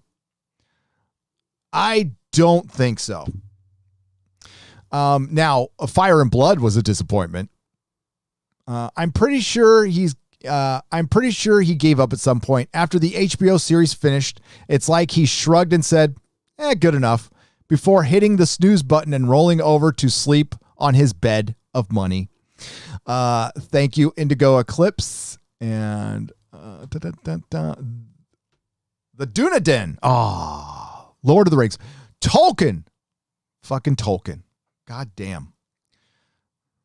There's a book we can get behind. I got my my new copy of the Silmarillion. One I can actually read. The print's big enough so I don't have to use this all the time. Can't wait to hit that. I haven't read the series, but I did hear someone say that the books may have become too complex for him to handle. Don't know if that's true, though. It is true. And he got himself in the Miranese knot. It's called the Miranese knot. It was right. If you're just a show watcher, it was right around season 5 when Daenerys leaves the fighting pits after the Sons of the Harpy attack, and Jon is killed. But he got into a very complex Dorne story that they skipped in the show. That's all revolving around Daenerys, and he finally got himself out of it by adding another perspective, which was Barristan Selmy, a character who died in the show but is still alive in the books. So he's still writing Barristan chapters, which means they're still in Meereen, which means he's halfway through the book. Because Winds of Winter is supposed to have two major battles, a battle of fire and a battle of ice. And I think I agree with Preston Jacobs. There's going to be a battle of blood near, I think, not the Red Wine Straits, but out near the Shield Islands. And that's why the Forsaken chapter is about Euron Greyjoy. It's all about blood magic. All right. So he tortures his brother Euron Greyjoy damn near to death to try to break Euron's faith in his drowned god. And he actually does. He succeeds for a little bit in the chapter, but then by the end of the chapter, Euron's faith is renewed in his ridiculous drowned god. And that's what Euron's goal was. He wanted to have a devout priest. He couldn't have a priest who was unfaithful. Honestly, the High Sparrow would have been great for Euron's blood magic, which I suspect is trying to draw giant krakens from the deep to attack ships. And for that blood magic to work in the books of A Song of Ice and Fire, blood magic is kind of the only magic, and it's the most powerful, but it has great consequences. That's why they mentioned it in the show a little bit, the blood of kings. So if you're part of a king's line, your blood can be used for blood magic. Well, apparently so can priests. And it doesn't matter what the faith is. It's just that the priest is devout, and that makes your blood a little more potent for the blood magic. That's my theory on the Forsaken chapter, by the way. Preston Jacobs believes it was for unlocking his psychic abilities, because Preston Jacobs is convinced everybody's just psychic. No. Now, I believe that Euron Greyjoy might have been Bran, like 1.0 or pre-Bran, and he might have worked with the three-eyed raven, but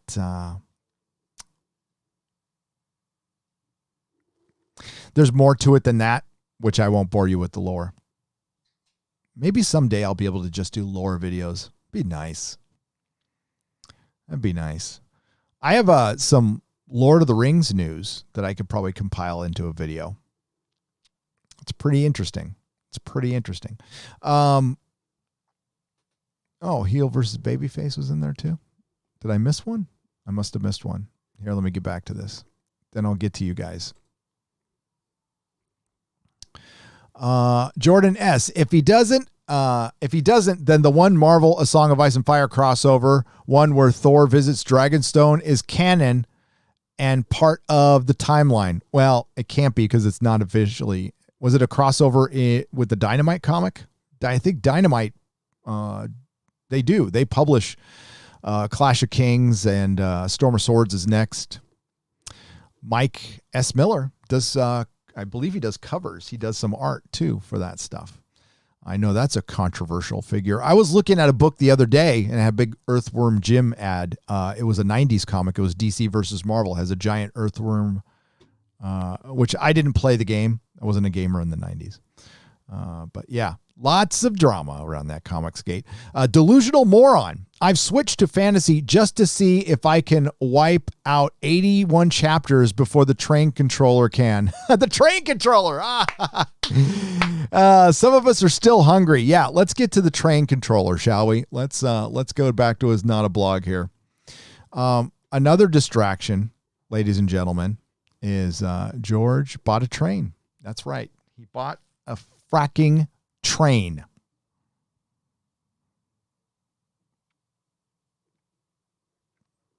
George RR Martin, author of the unfinished A Song of Ice and Fire series. We'll read a couple more tweets. The winds are coming out of him for sure. Yeah, the broken wind. The broken winds of winter. He says the same stuff every month at this point. A roll of toilet paper has more value than his word. Ooh, David Farragut. Wow. Brutal, but true. Can he stop with his weird and useless baiting?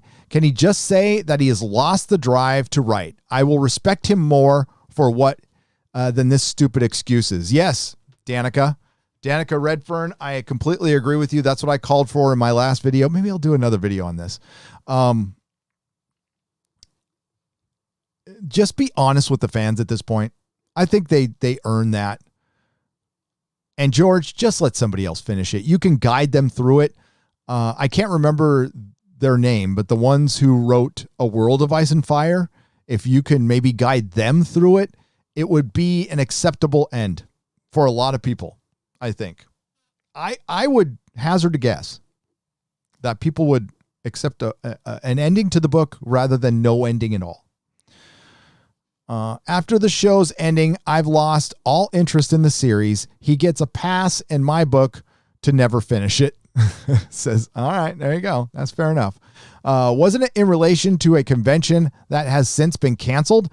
Well, yeah, but Ramba Raider, that actually gives him more time. He doesn't have to literally travel to this convention. He hasn't had to travel to any convention. He's had no distractions, yet he's still not finished. And in his words, a long, long way to go. In prison. So easy, but I already read that one. All right, so let's get to you guys real quick. We do have other things to discuss.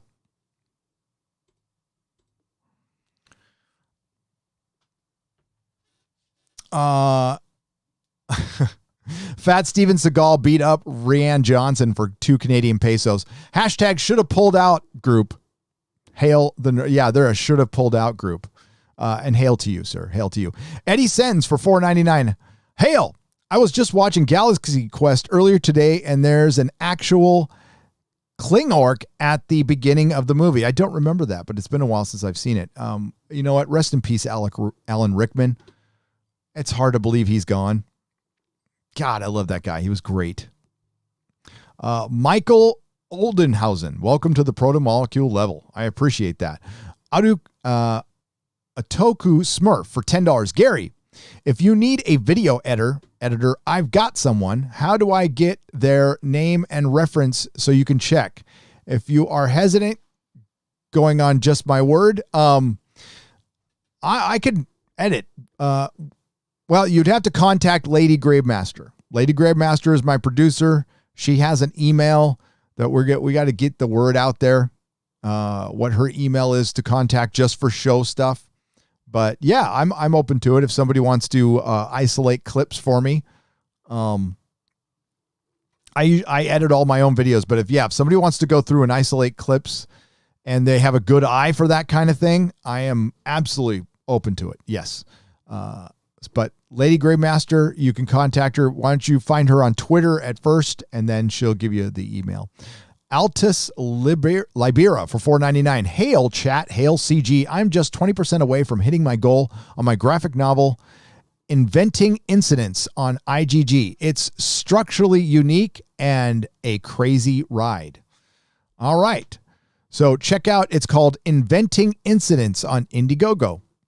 He's 20% away from hitting his goal. That's awesome. Thank you, Altus Liberia, for $4.99. Ryan DeLucci for $4.99, pulling out. Late is not only a virtue, but it is necessary. Charles Darwin. Yes. Charles Darwin. You know what I didn't know about Charles Darwin was the rest of not the title, but I guess it's the title of the book.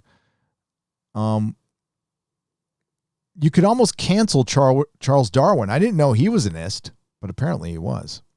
All this faux equality woke stuff is exhausting, says Cardwitch for £1.99. It is. And this gets brought up a lot, as it should. If it's exhausting for you all and you need to tap out once in a while, I get it. I reach my points of exhaustion quite a bit, but I'm not done. I'm far from done.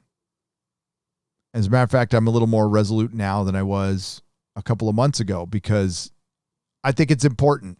I think it's really important that there's more common sense voices on this platform. I think it's important that we don't all run away from platforms. I think Twitter is kind of lost. So Jeremy at the Quartering quit Twitter. Jeremy from Geeks and Gamers was banned, and I don't think he's made any effort to get back. I am going to leave it soon, but we can't turn tail and run all the time. We need to fight these battles here. I was very upset to hear that Facebook, Twitter, and YouTube banned a video. However you feel about it, you can not agree with the video, and it shouldn't be banned. It was banned on partisan reasons alone, not based on any science or facts. And that's the problem, is everything is partisan now. So everything, you got to take everything with a grain of salt. That's the problem. Science has been politicized. Doctors are partisan.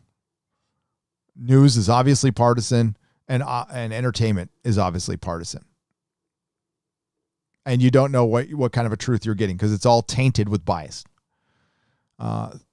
32 flavors of Nick Weiser for $15. Getting my channel running to join the fight against cancel culture. Hell yeah. Did a Tom King video and a Kathleen Kennedy one last week. Hope to join Friday Night Tights someday. Cheers for keeping it real. 32 flavors of Nick Weiser, I look forward to having you on sometime and shouting you out. That'd be my pleasure. And yeah, we're going to get more people on. I need to get Quarterblack back on soon. And Buffy White, welcome to the proto-molecule level. Welcome. Cancel culture is a euphemism. It is straight up political prosecution. Torrin McCabe for $5. You're not wrong at all. But it's not all political prosecution. That is the primary motivation for the majority of it. I would agree. But I think a lot of people in Hollywood are opportunists, and Gail Simone is an opportunist. Just look at her look at her past actions. Look at their actions. Those aren't the actions of genuine good people. Those are the actions of horrific people, of a predator group. Zombie Rain, welcome to the proto-molecule level. There will be a member stream tomorrow night, 9:30 p.m. for the Aussies. Arisaka for $10 for contract to JRRM. You mean GRRM?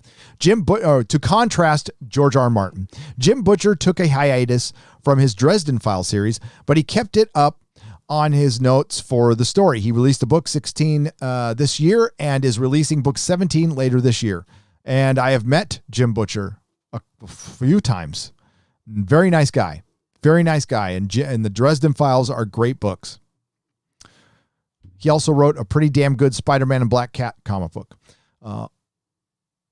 All the crap and the politicians will look up and shout, "Save us." And I'll look down and whisper, "No, not Tom King's Rorschach." Says Sergeant Politeness for $5. Agreed. David Harvey for $25. Speaking of Indiegogo, would you mind please giving a shout out to Tribulation Task Force? Number 1, The Apostle Returns by Bill Raup. They are building a universe of heroes, especially since #RIP Comics. Thanks. Not at all. It's called Tribulation Task Force number 1. I'll copy and paste the title right here. All you got to do is Google that, Indiegogo, and I'm sure that will pop up. There you go. And thanks for $25 here. Let's see if I can look it up quickly. If I can look it up quickly, I'll give it a shout out.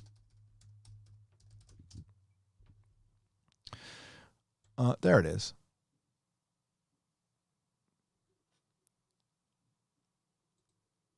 Now I'm giving this book a shout out. I don't know what it is, but it's got 22 backers so far. It's got 15 days left.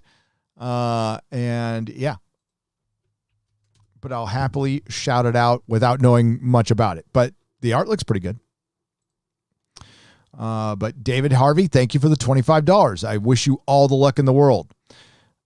Shit. If I had the time, I'd do a comic book. I have an entire comic book done, actually a couple, that I could just redo, with better art. That's not my art. And I always thought the story was pretty good. Maybe someday, way down the line. I got much more. I don't need a distraction right now. Aeronaut for $5. Hail, Gary. Thanks for the great entertainment. And you are welcome. And thank you for the support. I do not take sponsors. It's a flat no to everybody. As a matter of fact, thanks to Lady Gravemaster, she said no to one of them for me. And I'll tell you who it was. It was Dollar Shave Club, the ones who just dropped Jeremy for the quartering because he had a spicy video. So that's precisely why I don't take them. They are just there to be with, I don't believe in strings. I'm not a big on strings. It sucks to turn down money. It does, because shit, everyone can use it right now, especially since my wife had to shut down her business and we're having to move. But no thanks. Alfred McKay, welcome to the Gandalf level. I do appreciate it, and that's how the lights get left on. The memberships, a little bit of the ad money. It's doing okay. It seems to be better now than it was earlier in the year. Tom King couldn't write a color by numbers proper. Says Fat Steven Seagal beat up Ryan Johnson for 2 pounds. No. Tom King is a one-trick pony. So I remember when I first heard of the guy, your boy Zach was doing videos on, here, I'll show you the book. Boop, boop, boop, boop, boop, boop, boop, boop. Here's the book right here. And at first it seemed like a good book. Oh, why is that? Oh, I'm not showing the right one. Sorry. Just a moment. At first it seemed like a good book. It looked like it was leading to something. So I'll give your boy Zach, I understand why he thought it was good. It seemed like it was good too. So I was going off of Zach's recommendation. I bought this series. I thought it was pretty good. And then it went nowhere, and it just was this depressing, I freaking hated it by the end. So then I heard this guy was writing Batman, right? And it was leading up to the wedding, which ended up being it was a fraud. It was a fraud. So Batman was supposed to marry Catwoman. They were doing these events across the country. Comic shops were buying extra copies and doing events. I think there was going to be a midnight on sale, and they were going to do fake weddings. And then Catwoman leaves Batman at the altar. It was a big fucking setup to cuck Batman, to de-ball Batman. Tom King was a willing participant. By the way, he was supposed to write 50 issues after that. He was removed from the book 35 issues later because people were so pissed. I don't know how DC thought this could be a good idea. Well, she used to. She is a manager at a comic book shop. She's a really cool person. And she found out about this and talked about it a little bit. Well, Tom King lured her in. This guy used to work for the CIA. I mean, wow. You think they would vet a little better, because a guy like that, a guy who will try to lure in a comic book manager over a petty reason, that I would call that a compromised asset. He must have cleaned the toilets. So yeah, this book turned out to be shit. And off the Eisner Award and all the hype, he's giving carte blanche in, he got gigs in Hollywood. And it's all about who you know and this new system now. And the new gatekeepers, and if you kiss the right ass, you get a gig. And he's a worthless comic book writer. And he tried to take out one of his betters with Jay Lee, who straight up is one of his betters, without a doubt. You're on fire today, says Sister Haro for 10 Australian dollars. Thank you very much. I was really pissed on Sunday with the whole thing. And again, I don't care, by the way. I'm accused of being alt-right all the time. Free speech is not an alt-right issue. It's not a partisan issue. Being against racism is not a partisan issue. Everyone's against racism. Everyone's against fucking hate. Everyone's against being anti-alphabet. Nobody's for that stuff. Nobody ever was. There's no Doctor Who fans that were going, I only like the white people in this show. Or Star Trek fans who I only like the white people in this show. I mean, try to get your head around that. So the question all of us here on YouTube, and you've asked before, is what has changed? Because the argument that gets thrown at us is comics has always been political, and they've always been progressive. And the same argument goes to Doctor Who and Star Trek. They even try to make that argument for Star Wars, which was not political at all. At all. Other than the Empire was based on the Yazis. Okay, everything was back then. So if they were always political and they were always, Antifa, how come we liked them? Centrists, people on the right, people on the left. How come we all came together in unity, for the most part, loving Star Trek overall as a franchise? We didn't love every single episode, and same with Doctor Who. We didn't love every single episode, but we love the franchise overall. What has changed? Why is it so divisive now? Well, the reason is obvious, and it's because they move the goalposts all the time. So, of course, they always said, well, it was never political, and now it's, and there was a time people going, you're seeing things. Well, now it's always been political. No, it hasn't always been partisan. Partisan. And cultish with this intersectionality, which is just a constant, all day long, trying to divide. And it's going to break fandom and entertainment beyond repair if people don't fight against this. And that's the goal, by the way. That's the goal. We're trying to preserve it. They're giving us a bunch of lip service that this is about introducing new voices, which it's not. It's about the establishment trying to keep their place.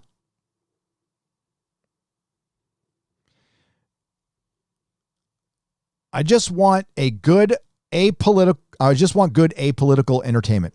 Hail Gary for calling out the woke garbage we have been getting. Love the channel, says Discoth. How am I going to? Oh, I'm sorry. Jesus Christ, I'm terrible. Discotech for $4.99. Sorry. Larry, thank you for the phallic unicorn. Just a kid from Brooklyn. Welcome to the proto-molecule level. Gary, I was wrong. It happened at 1:30 in the video. Okay. We can, 1 minute, 30 second or 1 hour, 30 minutes. Hang on.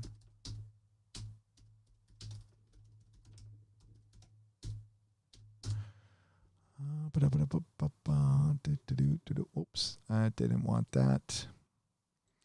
Well, I think Comic-Con figured out that YouTubing is hard. It's not easy. Not everybody can do it. Plus, they made the major mistake of dumping a bunch of videos at once all over each other. And it really did some of the panelists disrespect. Also, it was Activist Con. So here we go. There's 2 Doctor Who panels. I'm guessing who's the best Doctor Who? All right. So it's 1 minute and 30. All right. I got it queued up.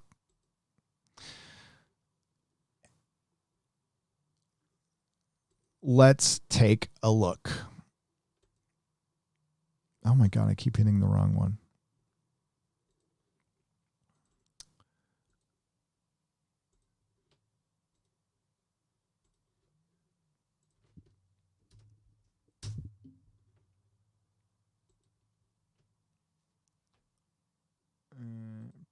We'll say that. Here we go. Did not like this because it turned the Gallifreyans into... Here we go. Controversial episode. Whovians. Let's meet them now. River Alexandra Song. Julie O'Malley. Christy Schumann. Ah, she's great. Karen Glover. John Dyer the Fifth. Now you'd think. Oh my God, that's six. That Sixth Doctor is great up there. That's brilliant. I love it.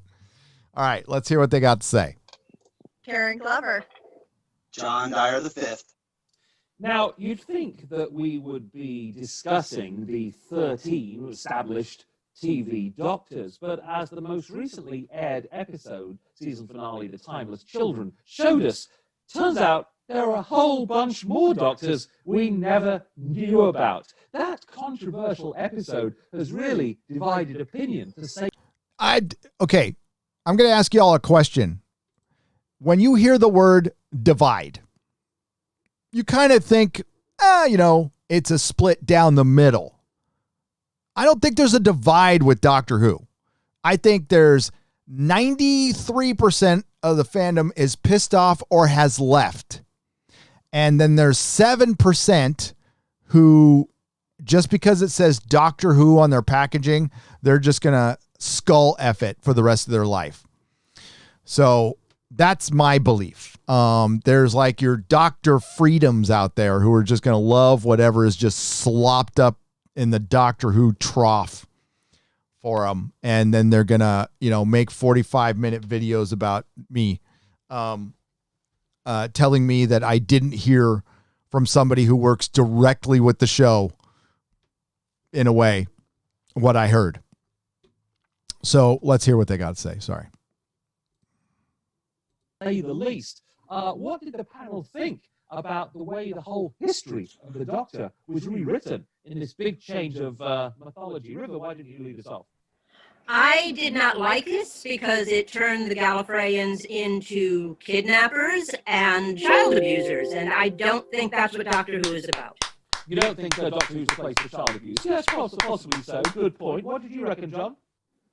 Well, while I did like the idea of an older black female doctor among...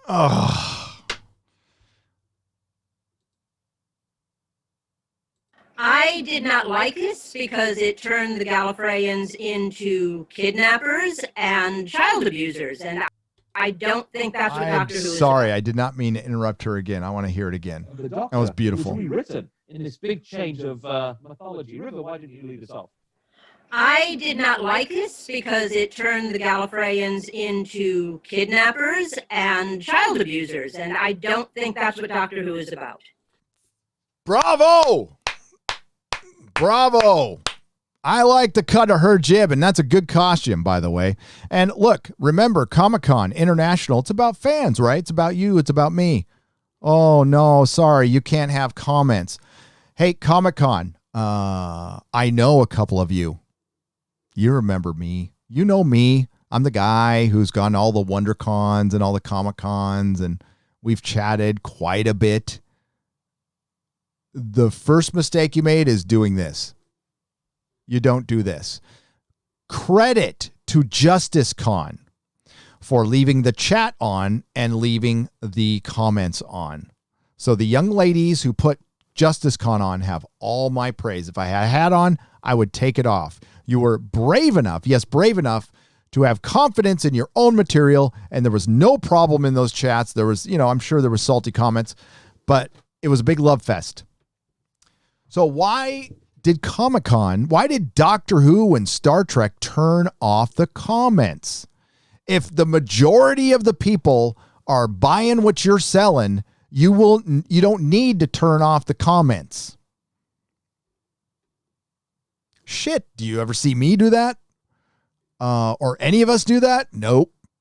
So, but the Access Media has to do that. You want to know why the Access Media's had to do that? Because they know they're writing shit, but they have to bow to their masters. So they have to just turn off the dissenting voices, which are not a tiny minority. It's a vast majority when it comes to Doctor Who. So well said, young lady.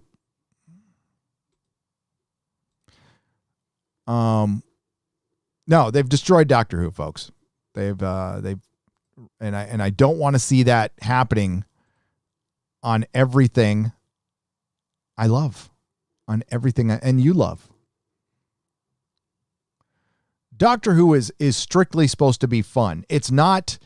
There is certainly messaging in Doctor Who that it would be equal to Star Trek, but I don't think Doctor Who was as message driven as some Berman Star Trek was, and original series stuff. I'd say Doctor Who was a little more fun than Star Trek comparatively. Okay, there's a lot more levity, a lot more humor in Doctor Who than there is in Star Trek, which is fine, which is great.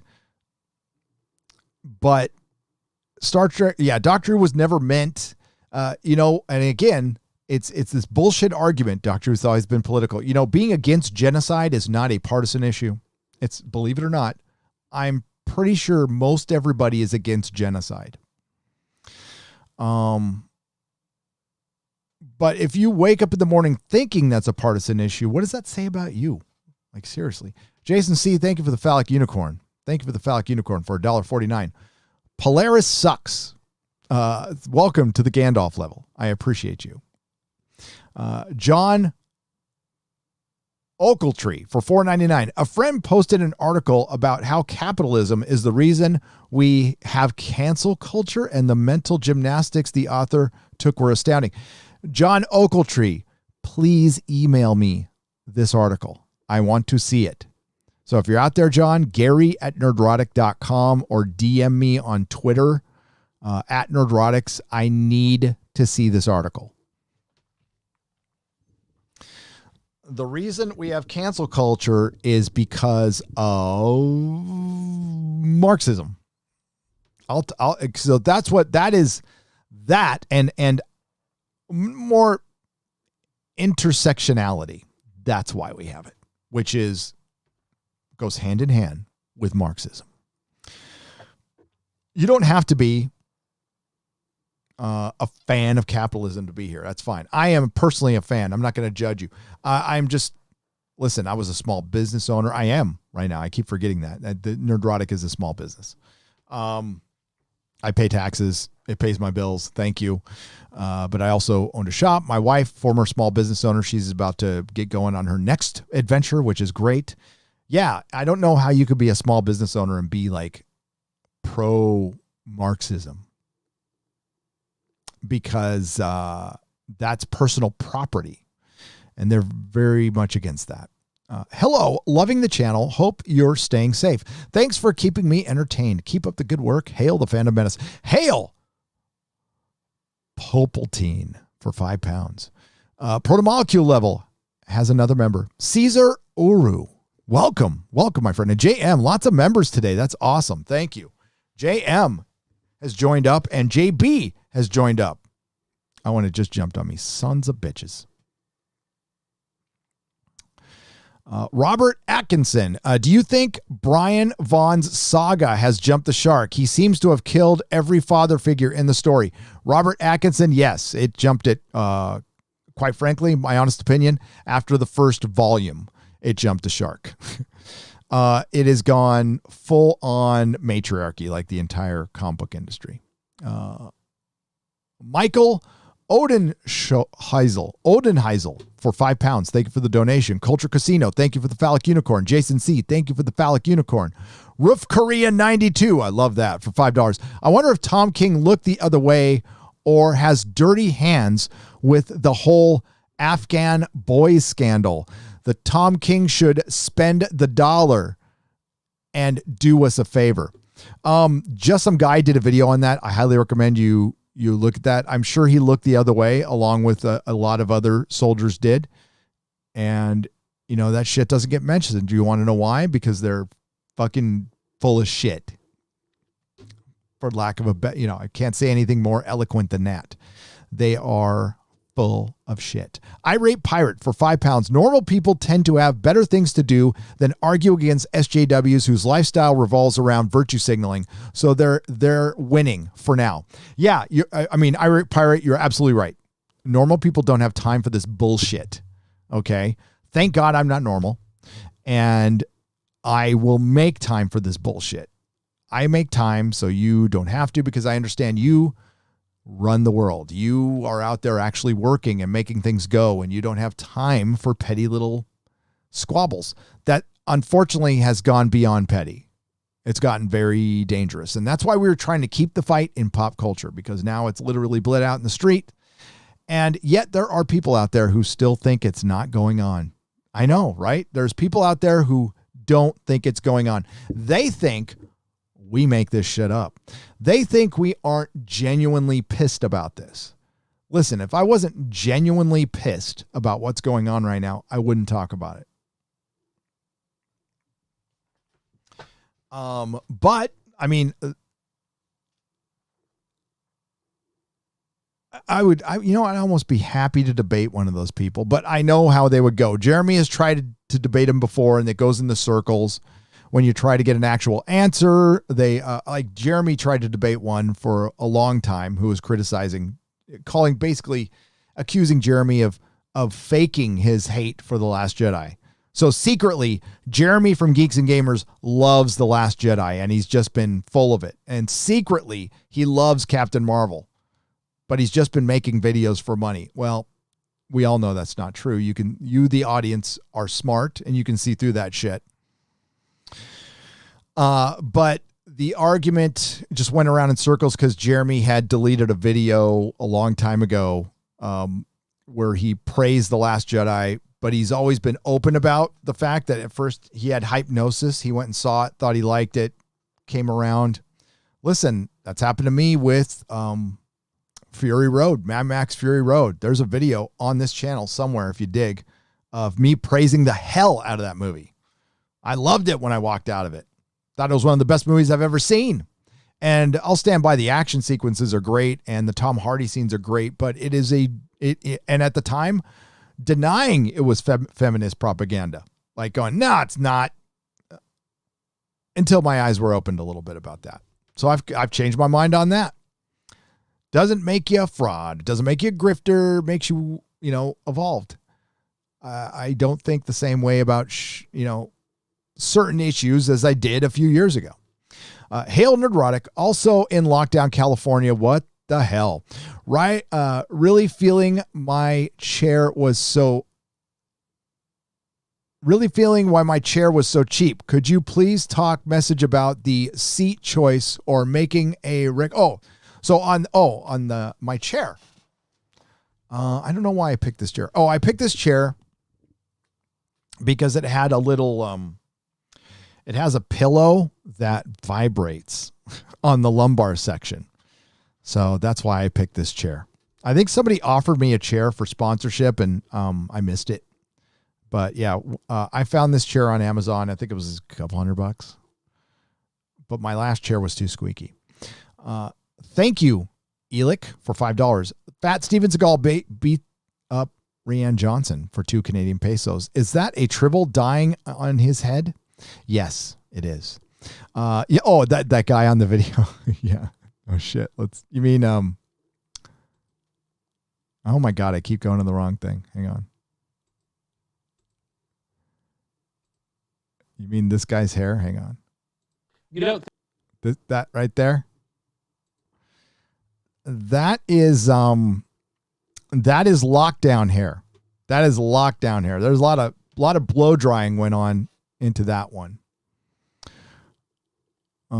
Yeah. I don't recognize any of these people. That doesn't mean anything. They could be big in the Doctor Who fandom. I'm just, I do my own thing. Now Christina's iPad on the right has, I can see toner figures right there. I have those toner figures. That's Captain Jack. That's Torchwood right there. And then there's Doctor. There's Doctor. I'm sure there's yeah, she's got a big old, what kind of TARDIS is that right there? I don't know. There's no Martha. There's a toner Martha. It's probably to the right of the 10th Doctor, I'm guessing. Or was I? I got distracted. I left the Doctor Who fandom after series 12. Anyone else? Says Nomiki Niv Hart for £5. I think the fandom has splintered off. I think the fandom left you, Nomiki. There's still a huge portion of us out there. We use RIP Doctor Who, or Revolution of the Whovians, I believe is what Noel is using right now. That might work. I'm not big on Not My Doctor. I don't know who started it. No offense to the person who started it, but that hashtag got related to some people saying some genuinely foul stuff to actors and actresses of the show. It's what I was speaking about earlier. I criticize Jodie Whittaker, but I don't at her on Twitter. I don't at these people on Twitter. That I don't think that's going over the line, in my opinion. I will criticize her about her performance and what she said about the fandom right here on my platform, but I will not throw things on her Twitter timeline. Not, if you guys want to do that, I'm not telling you what to do. I'm just saying what I do not do, what I avoid, because that can be used against us as harassment, hate, whatever bullshit. God, that Kelly Marie Tran thing, they still won't let that go. And I have yet to see a single fracking receipt on that. I just sent you an email. Apologies if it's too long. Thanks for everything. Inquisitor B312, thank you. No, you don't have to apologize. I will read it.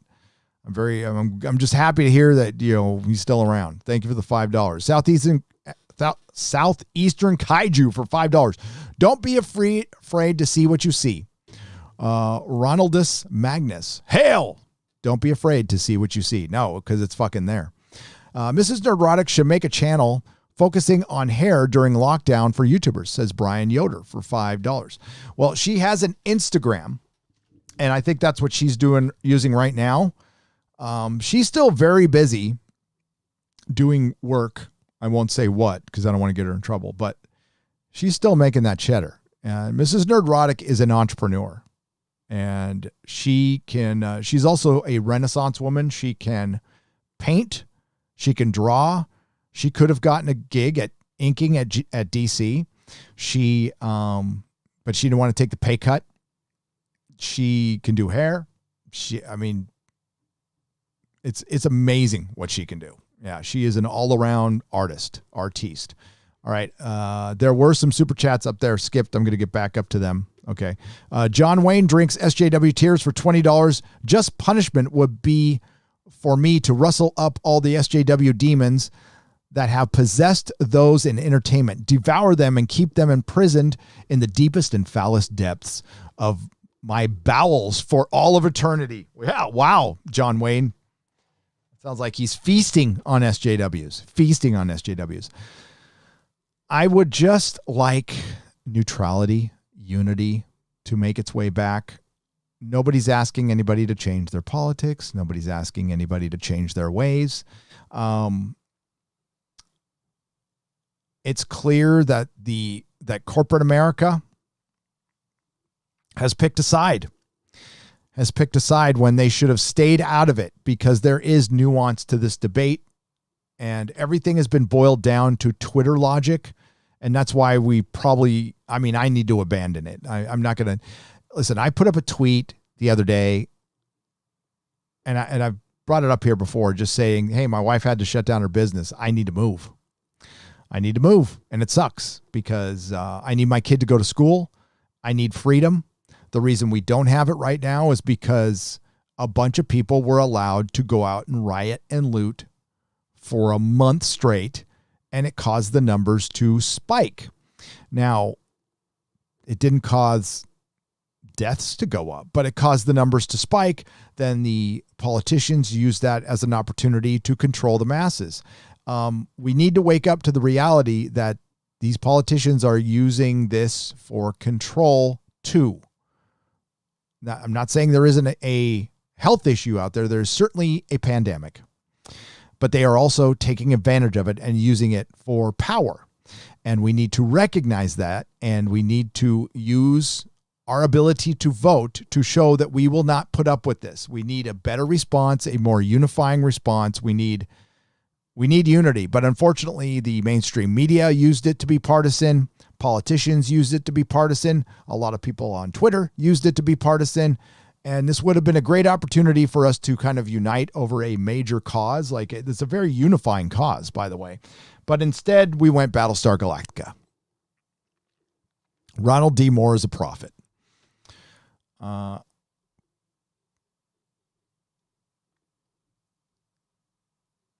getting I'm getting to the ones I skipped. At least I think I did. James Zabersky, thank you for the thumbs up and the $2.99. Asakar Davrick, welcome to the Geologia level. Smooth Jam California for £5. Progressive, subversive George RR Martin got lazy and didn't finish his books while Tolkien did. If that isn't a case for traditional storytelling, I don't know what is. Yep. Some awful big words when you say you're going to go out and subvert the tropes of Tolkien and not finish. Boy, that's going to make you look bad. George did spend a lot of time in the SJW movement in science fiction known as the Sad Puppies incident. That was a big distraction as well. He spends a lot of time on his blog. He spends a lot of time fucking around, and that's his right to do. But guess what? I can criticize him too, because he's doing it in public. And think about it. We're in the middle of a pandemic, right? And George is calling out our system right now, our system, our American system. And then he goes out and buys a fucking train. Tell you what, how many economies out there are good enough for a guy like you to go out and write a story and blatantly flaunt in the face of its customers that we're not going to finish while you go buy a train, and people are going to be okay with that? I would be more grateful than anything. I'd be like, God damn, I live in a country where I can fuck off, be a millionaire, and buy a train. That's awesome. Just saw a preview of Mark Waid's Squadron Supreme of America. I could actually taste vomit. He's giving Tom King a run for worst writer. Vintage Comic Love for $5. Mark Waid is singularly responsible for the creation of Comicsgate. Mark Waid is the quintessential privileged white progressive cultist Karen. He really is. I mean, getting involved with a YouTuber, I remember when he went after your boy Zach, I think he had like 40,000 subs. That's a lot still. But dude, you're Mark Waid in the comic book industry, and you're going after a guy with 40,000 subs, going after people with 10,000 subs. So if you're wondering if people watch your stuff when you review it, they do. Oh, they do. We have Hollywood movies filming in Montanoba. Again. Says Polaris sucks for $2 Canadian. Yes. They're filming in New Zealand. And here's the problem. There's nowhere to open them. There's movie theaters open in America right now, but the big California and New York have not been able to get their shit together at all as two states. And while, once again, the government here in California has convinced the masses, I'm not going to insult anybody, that it's somehow the federal government's fault that California can't get its shit together, while the federal government is bailing California out, they sit around and don't do anything. And that's their goal. They want to lock the state down for the rest of the year. Now, I'm not just saying that willy-nilly. I've got some inside information from people who work in government that is the fucking goal. Why else would they want that? To keep everybody safe? Or is there a bigger thing involved here? Well, obviously there is.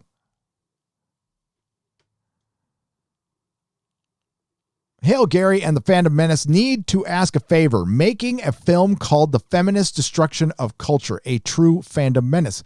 May I use a part of one of your vids to quote a prominent YouTuber? Yeah.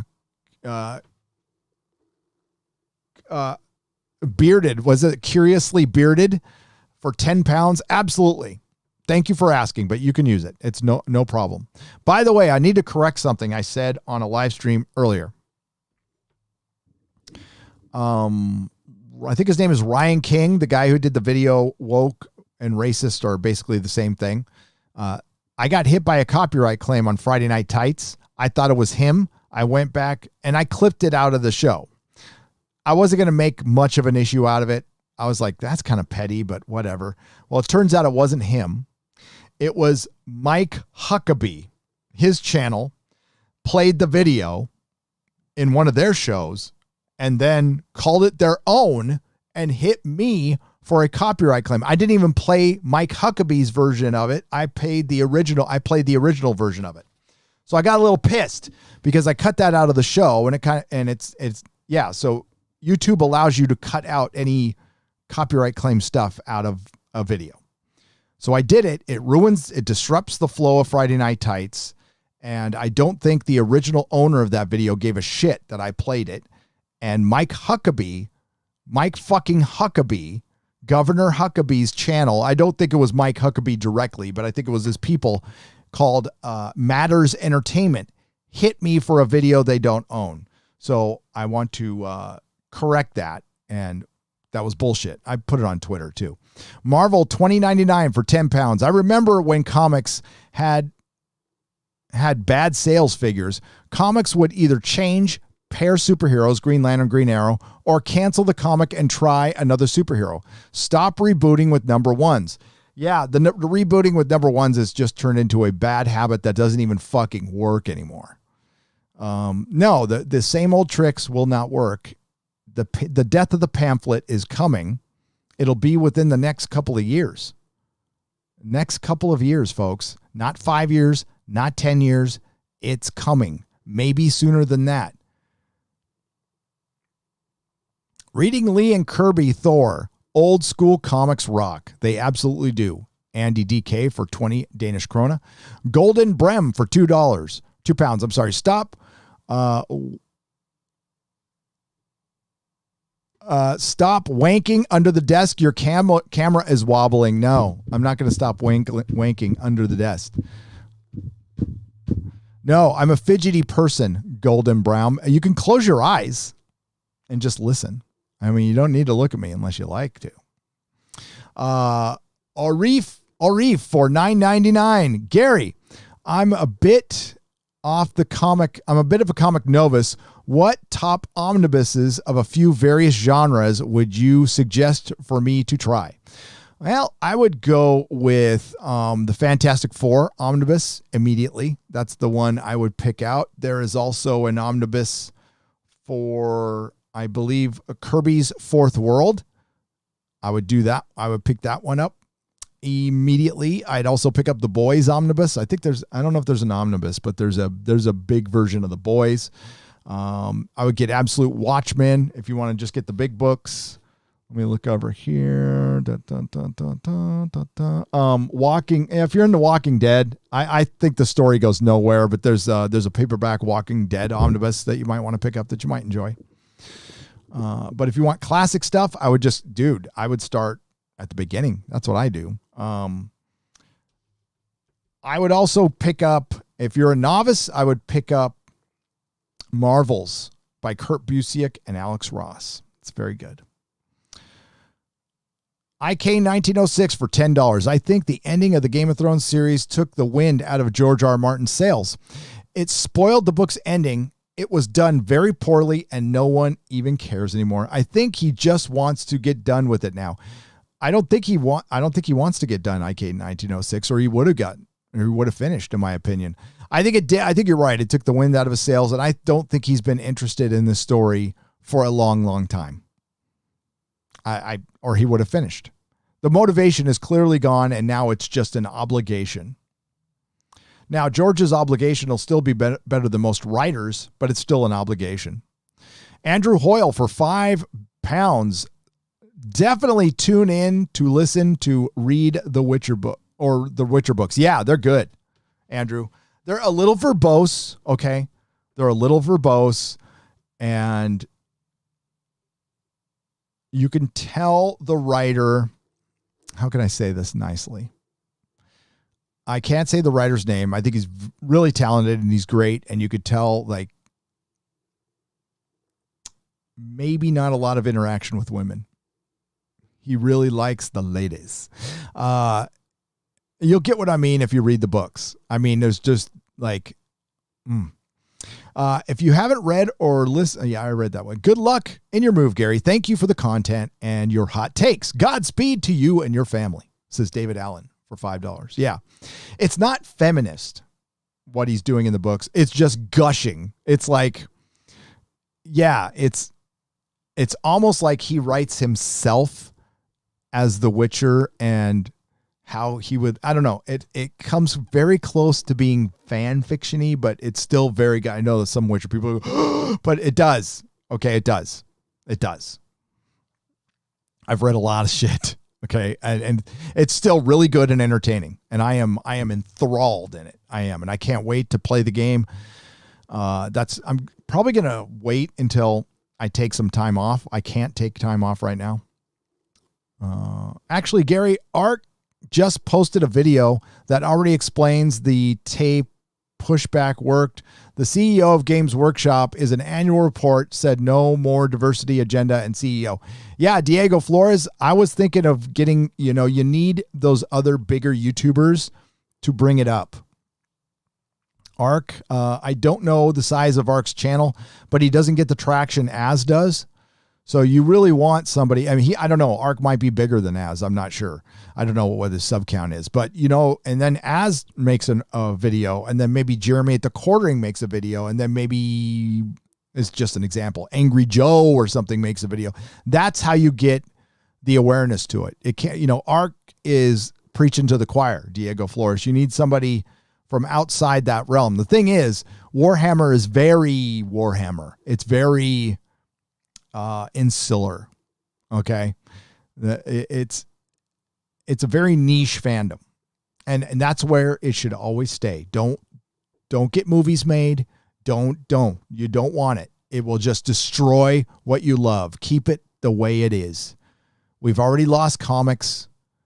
The minute Disney bought Marvel, it was fucking over. And it probably before that, when the movies started getting successful, it was over.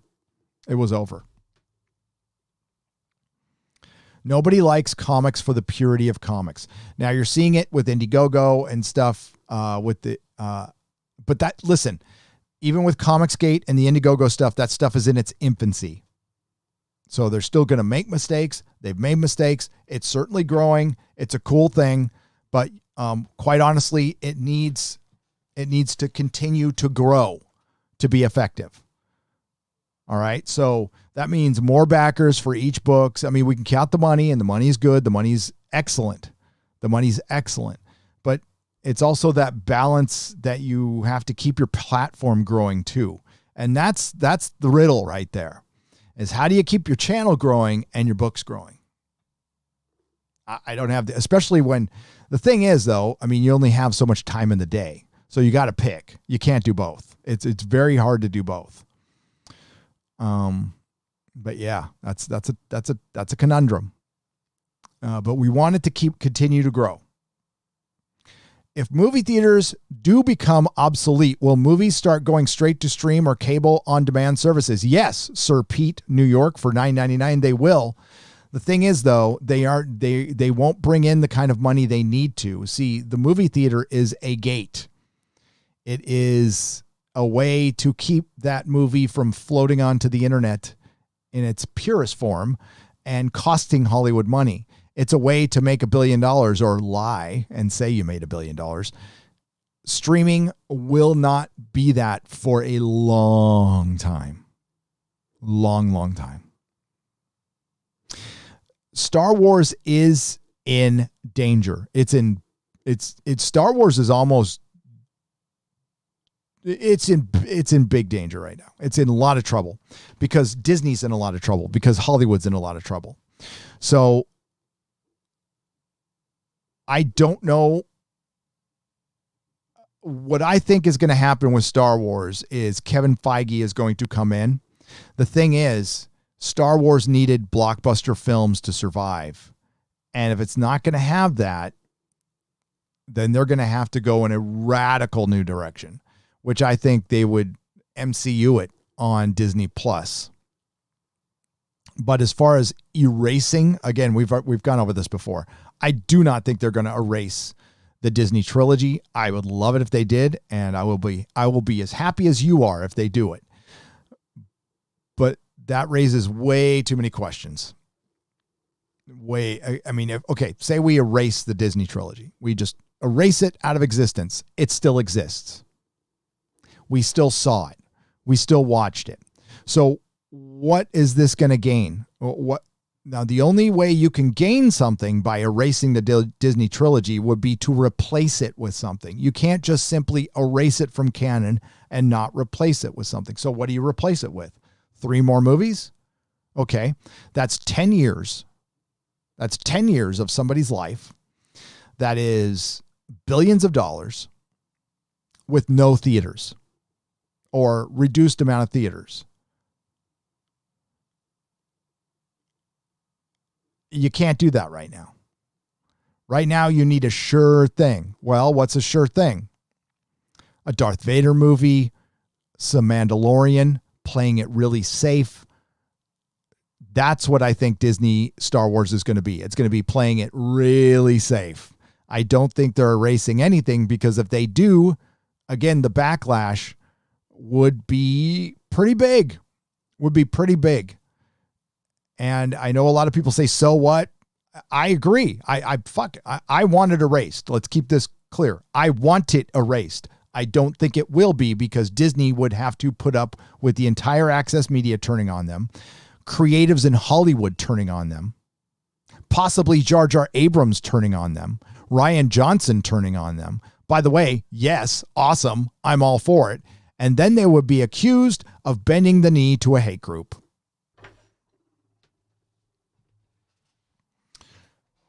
So again, I wish Disney would have the balls to not listen to us and not listen to anybody and just make good Star Wars for people who still like that thing. But even if you race everything, even if you do everything right, you get George Lucas back and Mark Hamill and Harrison Ford, and they commit to doing at least another movie, you're still not bringing everybody back. You're only getting part of your audience back. So is it worth doing a hard reset for one more movie to set things on the right track? Or do you just focus on The Mandalorian, bring Kevin Feige in, and MCU up Star Wars, and just kind of forget about the Disney trilogy? I think that's more the reality. Now, I could be wrong. I have no inside sources on this. I don't know shit. All I know is the way things work in Hollywood, that would be unprecedented if it happened. Now, these are strange times. It could happen. I hope it does. But, George is old and a billionaire. Him coming back wouldn't help shit. We need somebody young and hungry who really gives a fuck about Star Wars. And if Disney wanted to make things better, there's something they can do right now that would make things better. That would go, well, it wouldn't make things better, but it would be a step in the right direction that I don't think anybody would be against. Bring back the EU. Just snap a finger and go, the EU is canon. We'll fix it. But the EU is now canon. That would make a ton of hardcore Star Wars fans happy overnight. They would be skeptical at first, but if Disney genuinely snapped their fingers, made the EU canon again, and slowly started fixing stuff, it might bring some people back. I'm not, it doesn't change the Fall of Skywalker and Last Jedi, and nothing will. Erasing it from canon doesn't erase it from history, doesn't erase it from our minds. It still happened.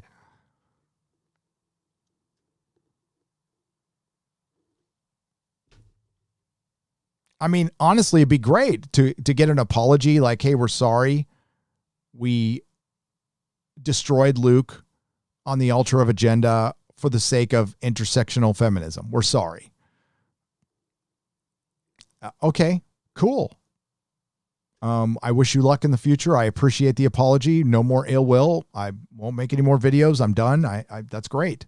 Good luck. I'm still not buying your shit.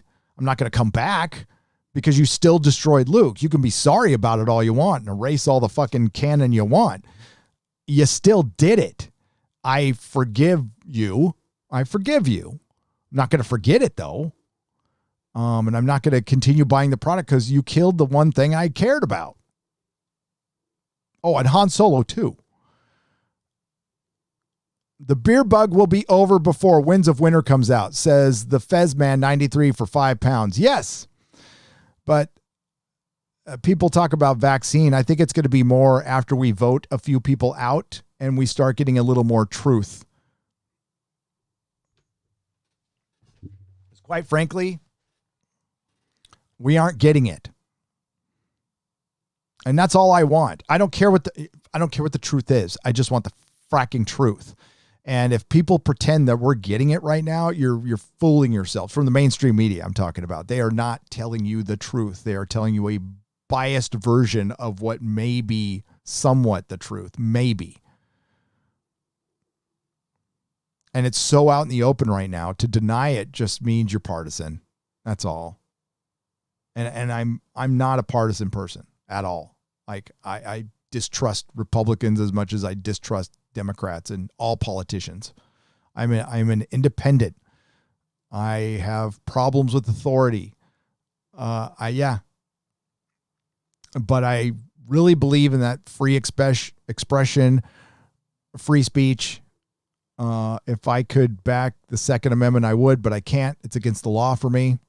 But I certainly support people's rights for Second Amendment and all other things that involve freedom of expression, leaving me the fuck alone, letting an individual succeed or fail on their own merits. Don't suppress small businesses. Small business is the backbone of America. That's what I'm for. I'm not into this hive mind collectivist shit. Sir Pete, New York, for $9.99. Thank you again for the super chat. Socialism is for figs for $5. No, it is. I read that one, but no, it is partisan. Democrats support this stuff from the highest levels in government. They do. For the most part, it's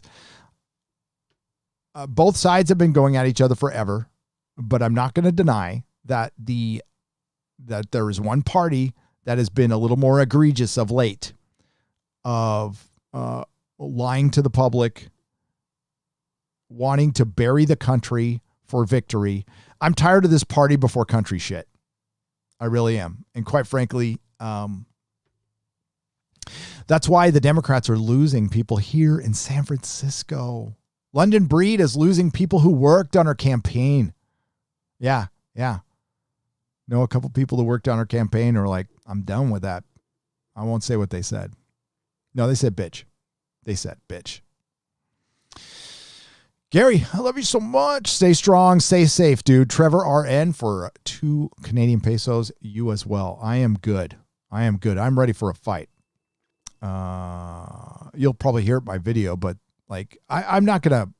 San Francisco is not a place I'm gonna fight for. I don't care. But the next place I go to, I'm not letting it go down. JB Behemoth for $4.99. GRRM is tokens, bitch. Great quote from Gary the God Beekler. Oh, stop. I'll take I don't know, your servant, your humble servant. Thank you. But yes, George RR Martin is tokens, bitch. Straight up. Hey, Gary, what were the names of the 2 blue wizards in Lord of the Rings? And where did you find the names? I have Morgoth's Ring and The Return of the Shadow, but that's all I have later volumes. Just a Kid from Brooklyn. I'm blanking on their names right now. I had them in my video. Blue Wizards.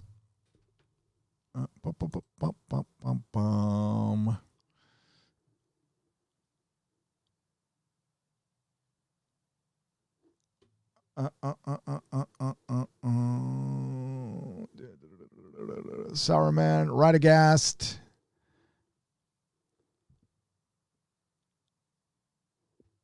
Oh my God.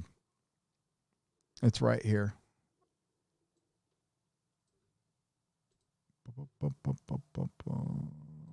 There it is right there. Alatar and Palando. That's right. And in a brief narrative about the Council of Valar, the origins of the Blue Wizards are placed alongside those of the 3, Kurumo, Saruman, Iwendil, which is Radagast, and Olorin, which is Gandalf's original name, okay, because they're Astari, they're angels. Whilst in the essay on the Astari, the Blue Wizards are given no names, but they are called Alatar and Palando. Alatar and Palando. There's your answer right there. Just a Kid from Brooklyn. I have Morgoth's Ring and The Return of the Shadow, but that's all I have of the later volumes. I think more of the F&B killed George's A Song of Ice and Fire. Not a coincidence to last book was well written, ready for print before Game of Thrones Series 1 premiered. That damn show. I think F&B killed George's A Song of Fire and Blood. Yes. Sorry. So, my bad. Immonelli for £5. I think Fire and Blood killed George's A Song of Ice and Fire. Not a coincidence. The last book was all written ready for print before Game of Thrones season 1 premiered. That damn show. That's right. A Dance with Dragons came out and was ready to go before the show aired. And while the show was on, George apparently didn't write a fucking thing. And a lot of people were reporting that. And he was like, no, that's ridiculous.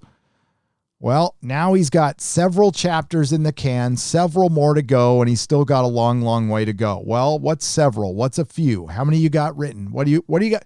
George, I think today you should tell people how much you actually have written. Just be fucking honest. Otherwise, I think en masse, everybody should just say, fuck it. We don't care anymore. That's tough to do, though. When did the bad guys start thinking they were good guys? The Antifa Democrat narrative, peaceful protests versus rioters and violent things, and all applies to the comics industry as well, says Stenson's Gold for £10. It's lies, okay? There's no peaceful protests. They're trying to burn down fucking buildings. And it's way past, we're way beyond George Floyd now. Come on. So the real world consequences are these people who have been whinging about Marxism, not George Floyd, or capitalism, are burning buildings down, and they are destroying small businesses, and certain politicians are allowing it. I'm not going to say it's a complete partisan issue. I will talk about it, but it is. It fucking is. Enough of that shit. I mean, sorry, but Gary, it happened at 1:40 into the video, and we did look at the video. Thank you, Vince Hickey, for the $4.99. Gerald Armstrong for $4.99. D&D and GRM are solid with the crappy ending. Now that no one cares about A Song of Ice and Fire, George can just chill, and that's probably what he's going to do, is just chill. I'm just waiting for my Miracle Man ending. You know what? The Invisible Man, I think we all are. We were supposed to get something, right? They were supposed to do a Miracle Man for Marvel. They announced it, and it never happened. It never happened. I still had the store. I remember when they got the rights, when Neil Gaiman sued Todd McFarlane and he won, and then gave the rights to Marvel, who promptly didn't do shit with it. Gary, I was wrong. It's okay.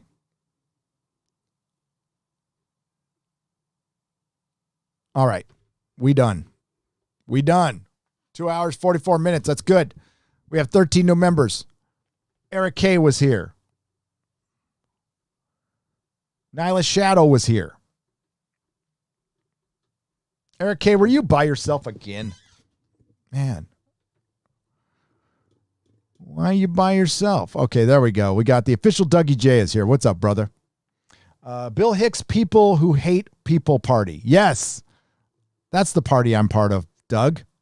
Hail, Doug. Eric K. Yeah, so Nyla Shadow was here and Eric K. All right, so we're going to fix the mod thing. Eric. I appreciate everybody who has become a wrench and who comes here. They do a great job. They work for free. It's a thankless job. But yeah, we're gonna work on that situation. Thank you very much. Thank you, Lady Grabmaster, for producing the show. You did a great job. Eric K, again, thank you for being just a faithful Nerdrotic. Very faithful. And Nyla Shadow, thank you for being here earlier. Official Dougie J, you know I love you so much, Dougie. Doug's a childhood friend. All right.